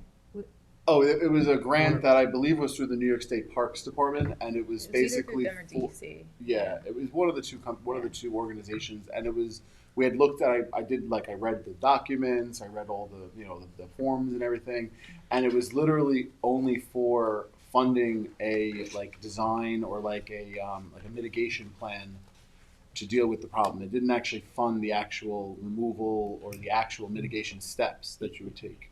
You could, because there actually is a water quality, they're applying for water quality to put a fish ladder up in there. Yeah, Okay.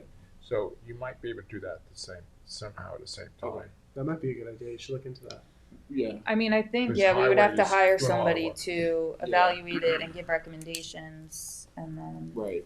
Because you want to put a new See what we culvert could underneath the potentially- road, and at the same time put a fish ladder, because the culvert's pretty bare there. Yeah. that dam is Well, yeah, going and to need to be redone as well, Yeah, that's yeah. what it's all in the plan to do that. Oh. Okay. Is that under highway? Yeah. Okay. He's like sitting there going like this. Call me up here. Oh. You can come up, Charles. Yeah, wait my turn. Yeah, I mean, we can certainly look at it. The only check thing with I Mark. would be worried about, Sure, not worried fine. about, but that I would say is a Grand potential sidewalks coming. caution for this is that I don't know if there's actually a water quality issue there, like where the actual water has like too much nitrogen or phosphorus or any of those like materials. Actually, interestingly enough, at one of our first pond cleaning events that we had, follow up to that, one of the constituents had sent this like picture to me of this like kind of gelatinous looking thing that was on the deck that she had pulled out of the water. And she asked me, like, what is this? Is this like part of the kabamba? Like, so, me not necessarily knowing what it was, I started doing some research, and I found out that it was actually a bryozoan mass, which is actually a good sign for water quality because it's actually like a cluster of like tiny little like basically scrubbers, and those scrubbers can only exist in very clean water bodies. Interesting. So when I had done this research and I was like, oh, that's what this must be, and then there was more pictures and I was like, this is what it is, and it actually was a good sign that the water is not impacted So we have by. we have to would- gather facts. Yeah. I was gonna say we would Yeah. have a really. I feel like in that particular location, we would have a really hard time establishing it as being like a water quality, impaired water body. Mhm. You know what I'm Unless it's saying? affecting like fish and, Right. and turtles and Right. things like that. Right. It really just impacts the swimming. Correct. But That's if kind of if you tie it into the other wildlife.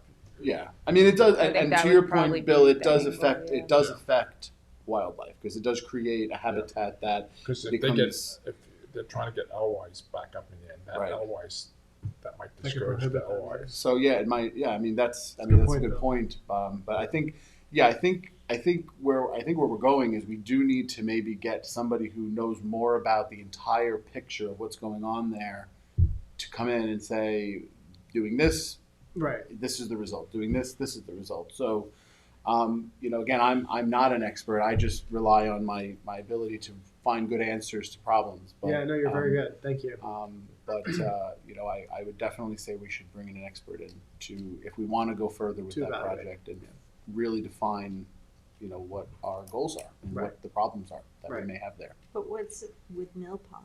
Somebody mentioned Mill Pond. That is not under our purview. That's trustees. Oh, that's Yeah. interesting. Give her a break. She doesn't. That's not mine. Well, thank you for coming in. This has been a You're great welcome. presentation. Thank you. Yes, Thank you. Excellent. All right. Thank you. See you soon. All right.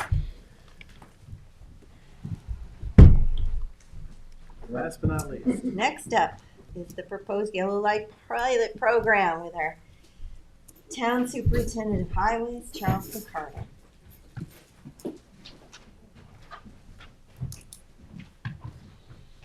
Hi, Hi, Hello. join the highway us. department.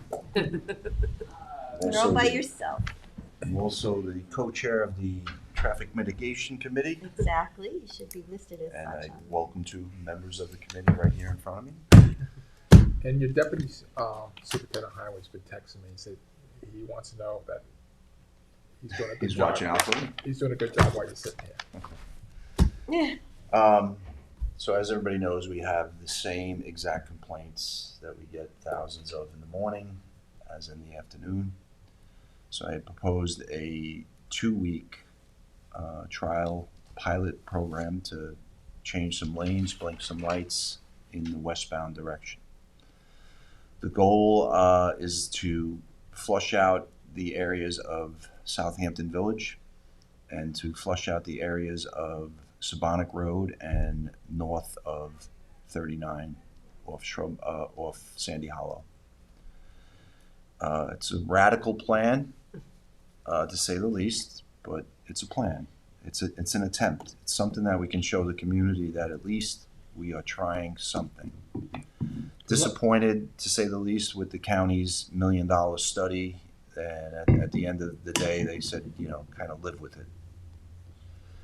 I had a meeting with the mayor of Southampton Village and the mayor of East Hampton Village. We went up to see Ed Romaine in his office and some people from their Department of Transportation. There were thoughts about possibilities of the long term of the power lines off North Sea to get further east. They clearly have no idea about the power of the North Sea associations that exist right now. It's pretty hilly there too. So anyway, this is a short-term pilot program, and I'd like to get into it with everybody. I met on more than one occasion with the mayor of Southampton Village, who is clearly super on board with this. His village gets destroyed. Some of the data that Tom Neely came up with proved that, where you have the number of cars going east in the morning on 39 and Montauk Highway, and then the volume coming west, how they change and run through the village. Thousands and thousands of cars make that decision. So he's on board, as I spoke to their police chief. Jimmy Kiernan is willing to help. Clearly we need him. We spoke with Ann Wilker. We're going to try to recruit to soften the blows for the overtime with the county to utilize some of their highway department's trucks to do some of the lane blocking and so on. So ideally, I explained what the goal is. The goal is to have everybody stay on 39, and for the most part, 39 doesn't stop from North Sea Road to 27.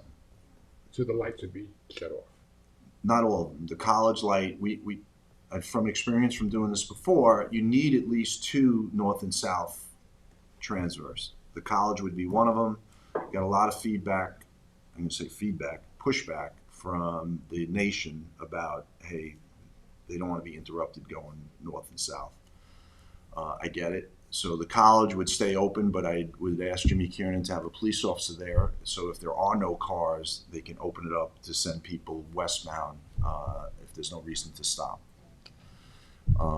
The other north and south would be North Sea Road, by 7-Eleven there and McDonald's. You'd be able to go north and south there without a problem. But from there, in between, the goal is going to be to keep them moving.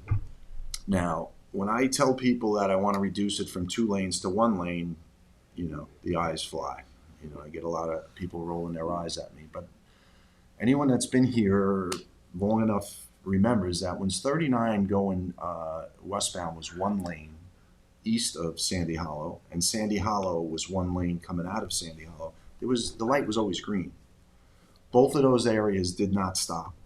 I know you take St. Andrews to come out, but anyone that travels west in the afternoon knows that from Burger King to the college, it's not moving. So from Burger King, we're going to make it 1 lane traveling west. From Burger King to Sandy Hollow. So you're gonna leave it 1 lane. It's not gonna. You're not gonna open it up to 2. So right now it's 2 lanes. Yeah. 39 from North Sea Road to Sandy Hollow is 2 lanes. Right after Burger King, we're going to force everybody into 1 Are we lane. talking about AM or PM? PM. PM, right? But This is a whole PM. Yeah. Can I just concept. ask you why you wouldn't just keep it 1 lane from all the way back? We are. Okay, so it's Well, not gonna have no. it. It's not gonna open to 2 and then close to 1. No, it is. And the reason for that is it's 2 lanes coming out of the village. There are 2 turning lanes coming out of the village. I use this example, and I'm jumping, so if anybody has a question, just jump in. If you look at Flanders Road to Montauk Highway, it's 2 turning lanes and very quickly merges to 1 lane, and it works. There's a little bit of a hustle, but it works. So the 2 turning lanes coming out of North Sea Road, traveling north that turn to go west, we'll leave them 2 lanes so the village flushes out. And then by the time they get to Burger King, that'll be the first county truck to get them to merge to what we're going to call the express lane to 27. So they're going to move to that left middle lane, and they're not going to stop again till the college. Sandy Hollow will be, it's one lane, and then when you get to the light, this is a county thing, it dumps to 2 lanes so more people can go when that light turns green. That will be forced to be 1 lane, but doesn't stop. Right. And then after that, it's 2 lanes. So you have 39 doesn't stop 1 lane, Sandy Hollow doesn't stop 1 lane, it becomes 2 lanes. Now, Charlie, does the condensing to the 1 lane, even though we're allowing them to flush out, as you would say, is that not counterintuitive, or how is that managing? I guess explain how that's managing the flow. Yeah, how does it help to go from 2 lanes to 1? Because 2 lanes stops. It 1 depends lane on does not stop. What happens What do you if mean 2 lanes? If you continue it to be 2 lanes, we cannot blink that light. Why not? Because Yeah. you have 4 lanes going into 2 Yeah. at Sandy Hollow. The biggest backup is Sandy Hollow and McGee Street. you're gonna get a lot of accidents? You can't do it. Absolutely can't do it. So you have 1 lane that doesn't stop. Think about leaving a concert. You Yeah. leaving a concert, that lane doesn't stop. You have a lot of people going, but the 1 lane does not stop. So Sandy Hollow will not stop, which also means nobody's gonna, if it works, people won't be cutting down Sabonic, and they won't be going in the back there, because you watch your GPS or your Waze, and if that traffic's moving, they'll keep you on that road. What would happen if, say, I turn out, I'll make a left at Burger, to go head west, and I go past Burger King, and I want to make a right at North McGee? I'm in that lane. Can you go over, or you got to keep on heading towards? No, North McGee, by the time you get to McGee Street, it's 2 lanes. So you can, Right after Sandy Hollow, it becomes 2 lanes. lanes, then, and you can make a right. Sure. Okay. Yep. And so that'd be okay for the school. This would be after school's closed. So, to further my explanation, I stopped to see the superintendent at the schools. We're not going to set this up till the last bus leaves. The last bus leaves at 3:45. Okay. My goal is to have all the cones set up, the lights blinking at 4. Okay. Now, originally, I wanted to start the week of that school is off. Do 1 week that school's off to master it. The second week will be in full-blown, school's open and so Yeah. on. But I already got feedback from the village police that a lot of their staff is off. I didn't even think. I'm sure my staff Yeah. picked vacation too, and I'm sure the town PD picked vacation too, so that everyone's going to be at the lowest staffing levels possible. So I think I'm going to move it to the next week. So the week that everybody, so it'll be a good thing, because Yeah. school's a big traffic issue. So if we have 2 full weeks of the school, it'll be a perfect way to do the pilot program. And you're going to maintain the speed at 35, or whatever the speed. No, I'm going to tell them do 100 and get going. Henry Road. So Henry Road, I'm going to have a highway, and again, I'll go through the post later if you want. Henry Road, we're going to have somebody on the north end blocking it. So you have to go to Sabonic and. Right. We're going to say local traffic only. So Yeah. we're not going to have them come out, because that's 1-for-1 when they come out of Henry Road. Yeah. And again, if it's moving, Dangerous. people won't be, we're hoping, as they learn, maybe the second day, the third day, or at least the end of the That's my first. only issue. 2 weeks is like people are just figuring out at 2 weeks. You're Look, the last time we did it, it was 1 week, and we Yeah. caught a rain day, and we caught something else. And Strong. it's a lot of money. to this date, we still don't have the results of the thing. And we came up with a better solution to that with the, we're going to use a GR code, it's called. QR code through CRC is going to help us with that, and we're going to do a mailing so everybody can answer a survey at the end of 2 weeks, Talk about it. right? And they have the technology where it can barcode it, where it can set up graphs, comments, and so on. So instead of having a manual, so to speak, traffic study that costs thousands and thousands of dollars, Real time. let's get the community to say, hey, this worked or it didn't work. I mean, I'm willing to try anything, because as somebody that did that commute every day, it's like adding insult to injury that you sit your way out and then you sit your way back, and most of the times the way home is even worse than the way there. It is. I agree. Because I feel like people stagger their times going out, but everyone's kind of coming back. Plus, So- you got the sun in your eyes. You can't even get through that North Sea intersection. Yeah. I asked the county about that too. I asked them to do a don't block the box there. Yeah. Because We do. So there's a couple things that I have to be ready to call an audible, meaning we're going to change on the fly.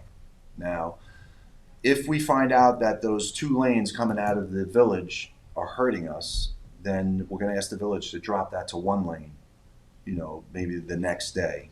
So although people will be into the village a little bit further, it may work better. Again, Now, are they going to support this with officers? They are. Okay.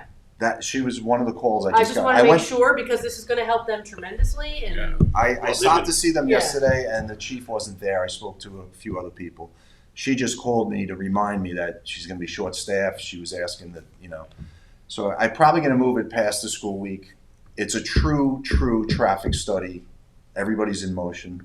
We're going to send letters to Robert Ross at the hospital to get their input. We're going to write to the other schools because not only the town of Southampton schools were affected, Sag Harbor, Pearson, East Hampton, all of those teachers are affected. So we want to get a true feedback, not only from people that are right here, but everyone that goes through. I'm hoping, and we'll put it up on the signs, with the code, that even people that are town residents will be able to chime in on the survey. Now, it's expensive. Can you also notify the fire department, the fire district? Yep, everybody will be notified of and again, let's face it, we have police at these intersections. If emergency vehicles have to jump out, the lights get stopped and so on, and it goes into motion.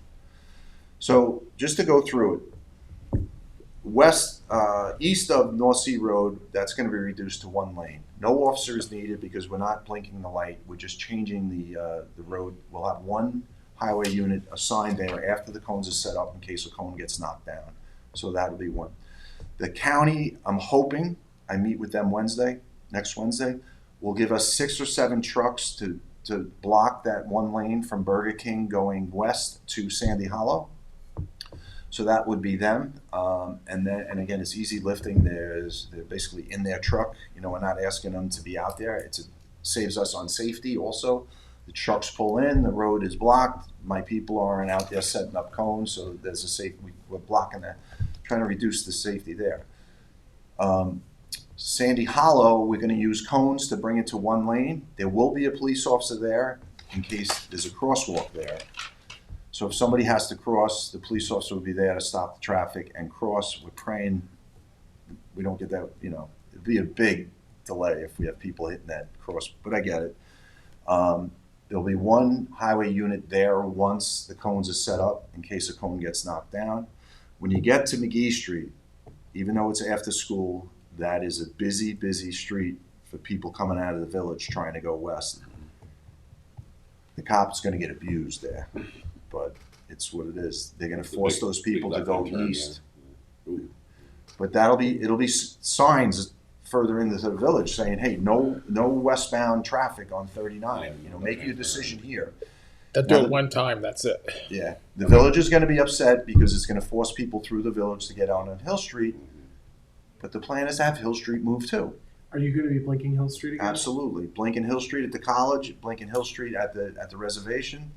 And the village is going to handle St. Andrews and the interior of Hill Street.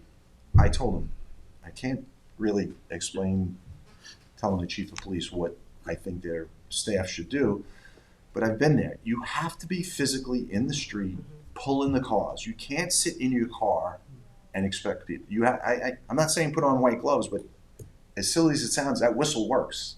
You whistle, you're waving them through. People don't have to stop. There's a dark bend leaving the village on Hill Street right before the reservation. Even if there's no traffic, people slow down there. So when there is traffic, it really backs up. And there's really sometimes no reason because as soon as you clear that curve, it's open to the college.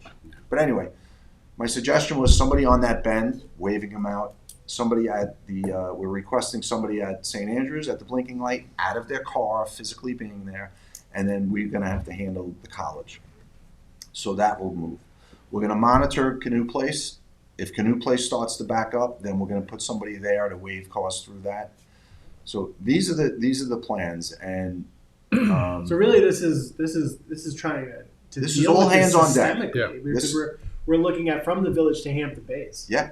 But but my whole thing is like, okay, so here's the best case scenario. This works and it's amazing. it's not financially feasible to maintain this. So that's something that the board as a whole has to look at. And Or we'd have to look at redoing the roadways to make it happen County- without. Infrastructure changes. Well, you can look at redoing the roadways. You can look at the possibilities of next year, or contracts are coming up where maybe the highway has a unit that works a different hours, so they're still on straight time. You know, there's plenty of things to do after 2:30. You might look at increasing the police department, where we talked about a highway unit where these 6 or 7 officers, this is their assignment in the afternoon. During the day, they're writing these speeding tickets, weighing these trucks, doing these other things. But yeah, I don't want to be afraid if it works. Charlie, just just piggybacking off of that too. I mean, some of this is going to provide us observations, not just in terms of do we change traffic patterns, but you know, blinking a light is also, in a sense, kind of feeling what it's like if we remove the light. And in those circumstances, for instance, we see the use of roundabouts that are often installed as sort of being the regulatory capture to allow traffic to move and flow in a safe way. So it could also advise us potentially on some infrastructure changes that can be made. Look, you got a lot of things going on. You got, if this hospital goes in where the college is, there's going to be some huge changes to 39. You know, so you know, people say to me, you know, we get a lot of people that are in that greenfield development. They want that light. I know you've been working with Mark. We're going to make some changes on the end. Yep. We're going to make some changes on McGee Street too, to make a longer turning lane for when we're not there blinking the light. People like start referring to 58 in Riverhead. There's lights all the time, and traffic moves. But they don't have, to me, they don't have that trade parade. They have shopping traffic. They have, you know, they have just normal, everyday, it's a busy place traffic. But they don't have the times that we have. I think a good example of what you're trying to do is Route 112 that runs north-south in Georgia. When the state renovated that road, they didn't expand the roads. They kept it one way each way. No turn. And it works. No. Yeah. What was I works. even asked Alex They Prego limited about the turns. putting in a center divider on that road just to Yes. take out all the back Yeah. and forth Yes. across That's what that they did. road traffic and make it safer for people, because right now it slows down traffic because you have people coming out of every business trying to make a left onto Right. 39 Yeah. and they're riding that center lane until they can jimmy their way in and everybody gets to their brakes. And I think that's And the county is still evaluating all of that. I do want to. Well, that's what I asked him. I said, Yeah. please don't, if you can't make it faster, please don't shortchange us on making it Well, safer. I just want to say to something that you said earlier. I think that the county study is still ongoing, and when we met with them, you know, they're still evaluating a number of different things. So it's not that this is done. They're still working on this, and I think this can also be a good way for them to understand so the traffic patterns a little bit more concretely if we do something like this. yeah, look, it's radical. I get it. And Jimmy Kiernan said it to me. He goes, Sean, what are we going to do if this works? And you know what? I think we could tell everybody in this township that we tried something. It looks like it works. Right. And in the future, we're going to try to think of something. Right. Yeah. Now, I'm not about, you know, people always talk about,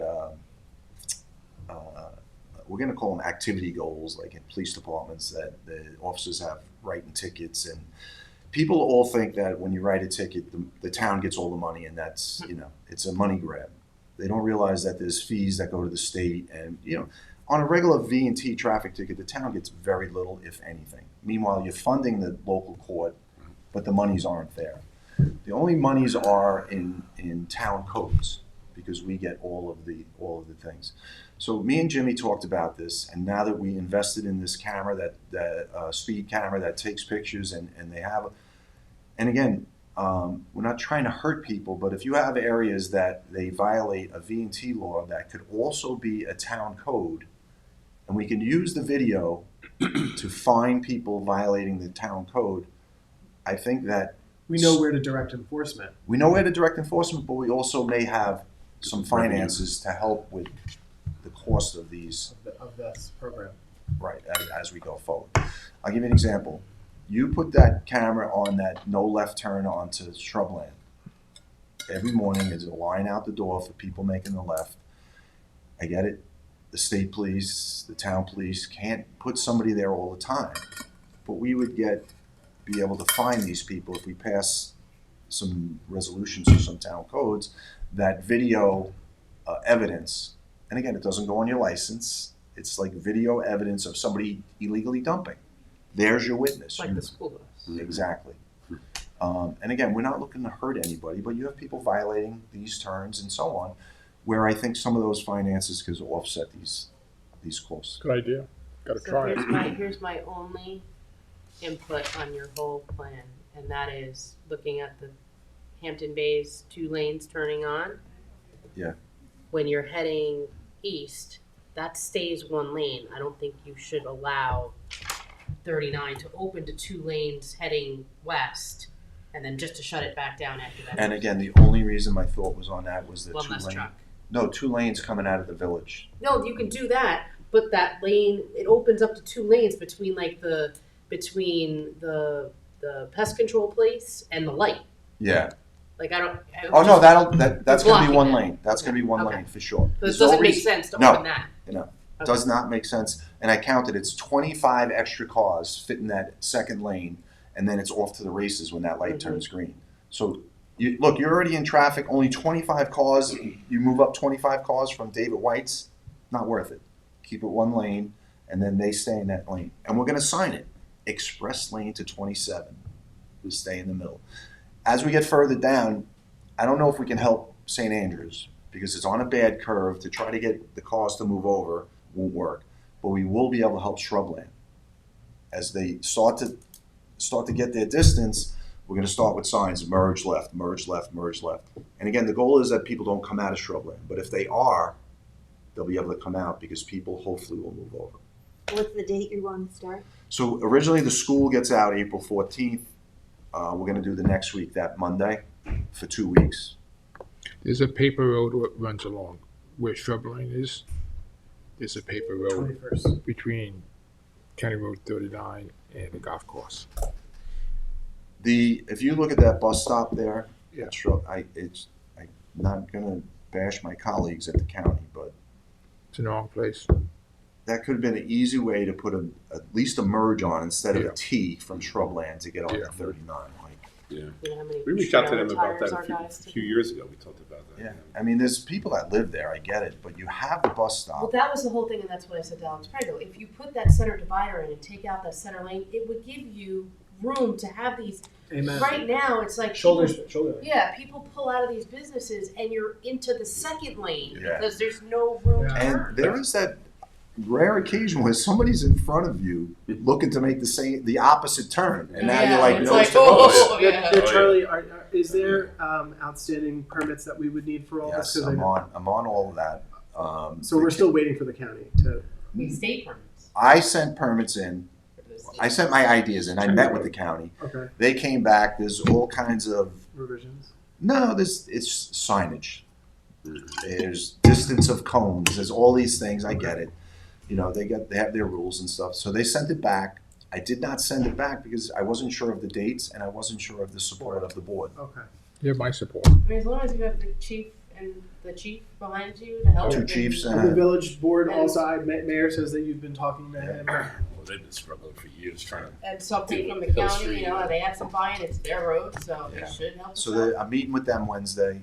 If I get everyone's support, I will finish up the permits, get them in. Alex knows they're coming. Neve, I've been working with Neve in the county. And by the way, I'm not bashing them. They actually helped me with the stop sign up at the circle in Noyak at Long Beach. They Yeah. were against it. Kind of swayed them. So we're going to give that a shot. With that too, right? What's that? Did you work with Ann Walker on that one too? Yeah. Is Well, that we do happening it- as a pilot as well? Like, It we're is a trying it pilot. out? Basically, I told them if it doesn't work, I'll take it out. Okay. So we'll call that a pilot Yeah, program. yeah. You know. Yeah. But I'm confident that this is actually going to work. Now, you may hear it from the businesses that they get more business when traffic's heavier because people bail. But we can't It's be. a quality of life Right. issue Yeah. for our residents. Look, Part of the problem in the first place, too many curb cuts on 39. Yep. And you have all kinds of people that can't get employees because the traffic's so bad. The town alone, So, any questions? You're gonna put up signs that say, traffic pattern, new We're traffic It just, pattern. it just It takes one little fender bender. To Yeah, turn I know. the whole Yeah. thing into. So we're gonna advertise it in the paper, with the survey bar, GR code or whatever. We're gonna, the problem is, the county's using all their signs for the Poncarg bridges. It's open. So I they know, should but they use it. still have the No, but they have restrictions to on limit it. the size. So we gotta probably, we're gonna rent a few signs. Yeah, which I was We talking don't about. have signs? We have some, but this is gonna be signed all Yeah, over the yeah, place. yeah. Signed early, The village has some too. it's gonna be, we're gonna start advertising on the road maybe 2 weeks before we do it. And then we'll see. I gotta, Jimmy's gonna have to hear from you too. I mean, I don't know what his numbers are. I have 6. He may say, Charlie, I need 10. He may say I need 4. I don't know. And I know last time we had an issue though, it was actually pulling out people and it was asking people to work extra time. Yeah. So I made it 4 hours. They have a 4-hour minimum. So we did that on purpose. We're gonna set up at 3:30, close the road at 4, finish at 7, and you're out of there at 7:30. So their minimums will be covered. This round, my whole crew is on overtime. When we did the morning, we just started a half an hour early, and everybody took it in comp time, so there wasn't a big impact financially on the highway department. This is a full-blown everybody, But and Ed Romaine said he has money, so maybe we can get some money from the county, at least to offset what we're doing, since we are covering their road. Mm-hmm. Yeah. All right, What about Thank you. the regular cone program over in? Oh, when's that start? that's a Yeah. Jimmy question. We're always ready to go and end When when did he we wants. start last year? I don't know, but people are calling. I know, I had already gotten emails. I feel like it was April 1st, I'm not sure. Yeah, that rings a bell. Will this be working? And forgive me if you've told me this already. Is this going to be working simultaneously with Canoe Place? This is an afternoon program, Right, Canoe Place is just morning. just morning. But I've you're done. going to be working the Canoe Place in the morning. Yeah. While this is. Yeah. Okay. You've done the afternoon. I've done the afternoon. The county will not give us a permit to blink the light in my traffic pattern. They're telling me that it's not enough space for a left turn at a Canoe Place going west and cars going west to meet and then go to one lane. They could Charlie says, want to see it work. they could easily make the island smaller. Mhm. Like I like the flowers, but if we make the island smaller, we'd have room where it would work. But it's not my road, so And what about Hill Street? Will that be simultaneous? yeah, the village is going to cover Hill Street. Okay. It's got to be all together, Yeah, otherwise it that's doesn't what work. Yeah, I want to just clarify that. They've What tried do you all say, different make the things. island smaller? If we had the island smaller on Montauk Highway by Canoe Place, then we could have the 2 lanes, like I said, The and flowers and a sign. you wouldn't have to stop if you were going west. You just move over to the shoulder. It's always a green light. And then if somebody was turning from Canoe Place, they'd have room to merge. We also have the issue at North Road. This year-long study for a traffic circle there. We had a turning lane there before the county got that property, that quick claim. Awful. We just need the turning lane back Yeah, and merge before you get on the bridge. It's that so simple. much easier. Mhm. But anyway, anything else? Nope, I still hear So I'll move further with the permits and have everybody's support, correct? Yes. And I'll contact Jimmy and he'll talk to you on a sidebar, Okay, Okay. all right? Thank you for being proactive. Thank you. yeah. We'll give it a shot. All right, and I'm gonna see you in a few minutes inside Yes. there? Okay. Yeah. All right, I'll be out front. Thank you. Thank you. Okay, that brings us to our member gifts. Bill, you got something today? Yes, I'd like to say thank you to. I'd like to say thanks to all the town hall staff who takes care of the bathrooms and the maintenance. In the last couple of weeks, while we had the bathrooms outside, it's very difficult to keep this building going without the maintenance staff and the custodian staff. A lot of times, a lot of people take it for granted, but they're keeping the place sanitized and clean with no water for all of us. And Plus, they started to paint the front door. I don't think the front door has been painted maybe from Marty Lang or Skip Heaney, they say. That was done by Craig Kiola. He did on his It own. looks so much better. And Peter said they're going to continue. And Steve Tasco and Joe Petra, his other people, they're right now they're fixing stuff and keeping the place going. And the custodian staff, you got Craig Doyle, who is very, very devoted to this building. You see him all over. You got Owen Davis, George Walker, Michael Cole, and Evan Robinson. They all work very hard to keep this place going. And I just want to say that from my seat, I say thank you very much for doing it. Same, thank you. Yeah, they did. Great. Piggyback that with Yes. thanking our town staff for really,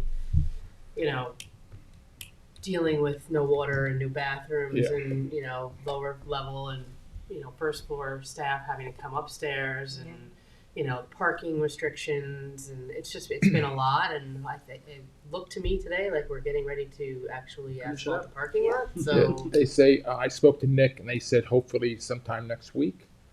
They have to rip out some more blacktop in the back of the building over by the school and a little bit more on this side and hope to maybe next week or the week after that'd be blacktop great. it. Then we have Get some normalcy back yeah, here. in 2 weeks then we'll start on the outside of the building, fixing it up and painting. Running water, indoor plumbing, went in all that. Very good. And I want to say thank you to Jim Burke for reaching out to the County Board of Health and, having them work with us to allow us some leniency on doing some things that allowed us to have indoor plumbing back earlier Yeah. than we would have. So, Yes, thank you, Jim. Nick and Tom were very helpful with that. So thank you. yeah. Thank you, Jim. Thanks, Jim. Yeah, All right, good to use those contacts for give something. credit. All right, I just want to tell everyone that the Suffolk County Veterans Resource Fair is this Saturday, March 8th from 10 to 1. And that's going to be at Southampton Village Veterans Memorial Hall, which is adjacent to the Cultural Center at 25 Pond Lane. And there'll be a lot of booths and resources available for the veterans, and it's being put forward by Suffolk County legislator Ann Welker in partnership with Southampton Village and the town and the county's Veteran Service Agency and Long Island Cares. Thank you. Thank you for that. Thank you. I'll say, since Maria was talking about veterans, I'll just say the Hometown Heroes banner program is up on our website. People can get a banner. There are spots available. Buy and a the banner. deadline is April 18th. April 18th. Good to know. Deadline for buying the For buying banner. one. Good to And know. it is open to anybody who is a town resident, or if you are a town resident and you have a family member you want to honor that wasn't a town resident, that is permitted as well. Okay. So I'll just say that today at 4 p.m. is our Women of Distinction event downstairs in the auditorium. We'll be honoring some really important women who've contributed positively to our community here in Southampton. And we've been working on this with the anti-bias task force has taken the lead on that. And I have to also commend to Jay Anderson, our legislative aide, who's worked with the task force to help make sure that this got put on. So we're very happy about that. And I'll say I teamed up with Councilwoman McNamara to collect a number of items for Heart of the Hamptons. We collected over 100 items, clothing and non-perishables that have been donated now to the organization. They were very grateful. And it just shows that we are supportive of that organization, which obviously helps a lot of families facing food and economic insecurity, and we need to continue to raise awareness on the important economic challenges that many of our families still continue to face. Well done to you both for doing that. Thank you. All right. Well, if no one else has any other. Oh, the only other thing I will mention actually is when we met with Molly Bishop, she had mentioned a grant that is available for, like, it's a reforestation grant, and she had, brought up there were areas of the town in the trails that have been completely devastated by the pine beetle, and I did forward that grant information to our parks director and to Jackie Fenlon at CPF. I have not heard back from Jackie, but Kristen Doulos did get back to me, and she said it is actually very encouraging that the areas they have gone into to see where the devastation is, there is already a lot of new growth and a lot of new pine trees that are already started. good. So It's positive. And the deadline for that grant was next Wednesday, so everyone's gonna kind of see if they can. Rush it in. And I'll reach out to Aaron to have him come in for a work session to talk about the ECDs and the state of the beaches and the Gavian. Thank you. All right, so Thank you. that's it then. I move to go into executive session to discuss personnel, acquisitions, litigation, and then close. Second. All in favor? Aye. Aye.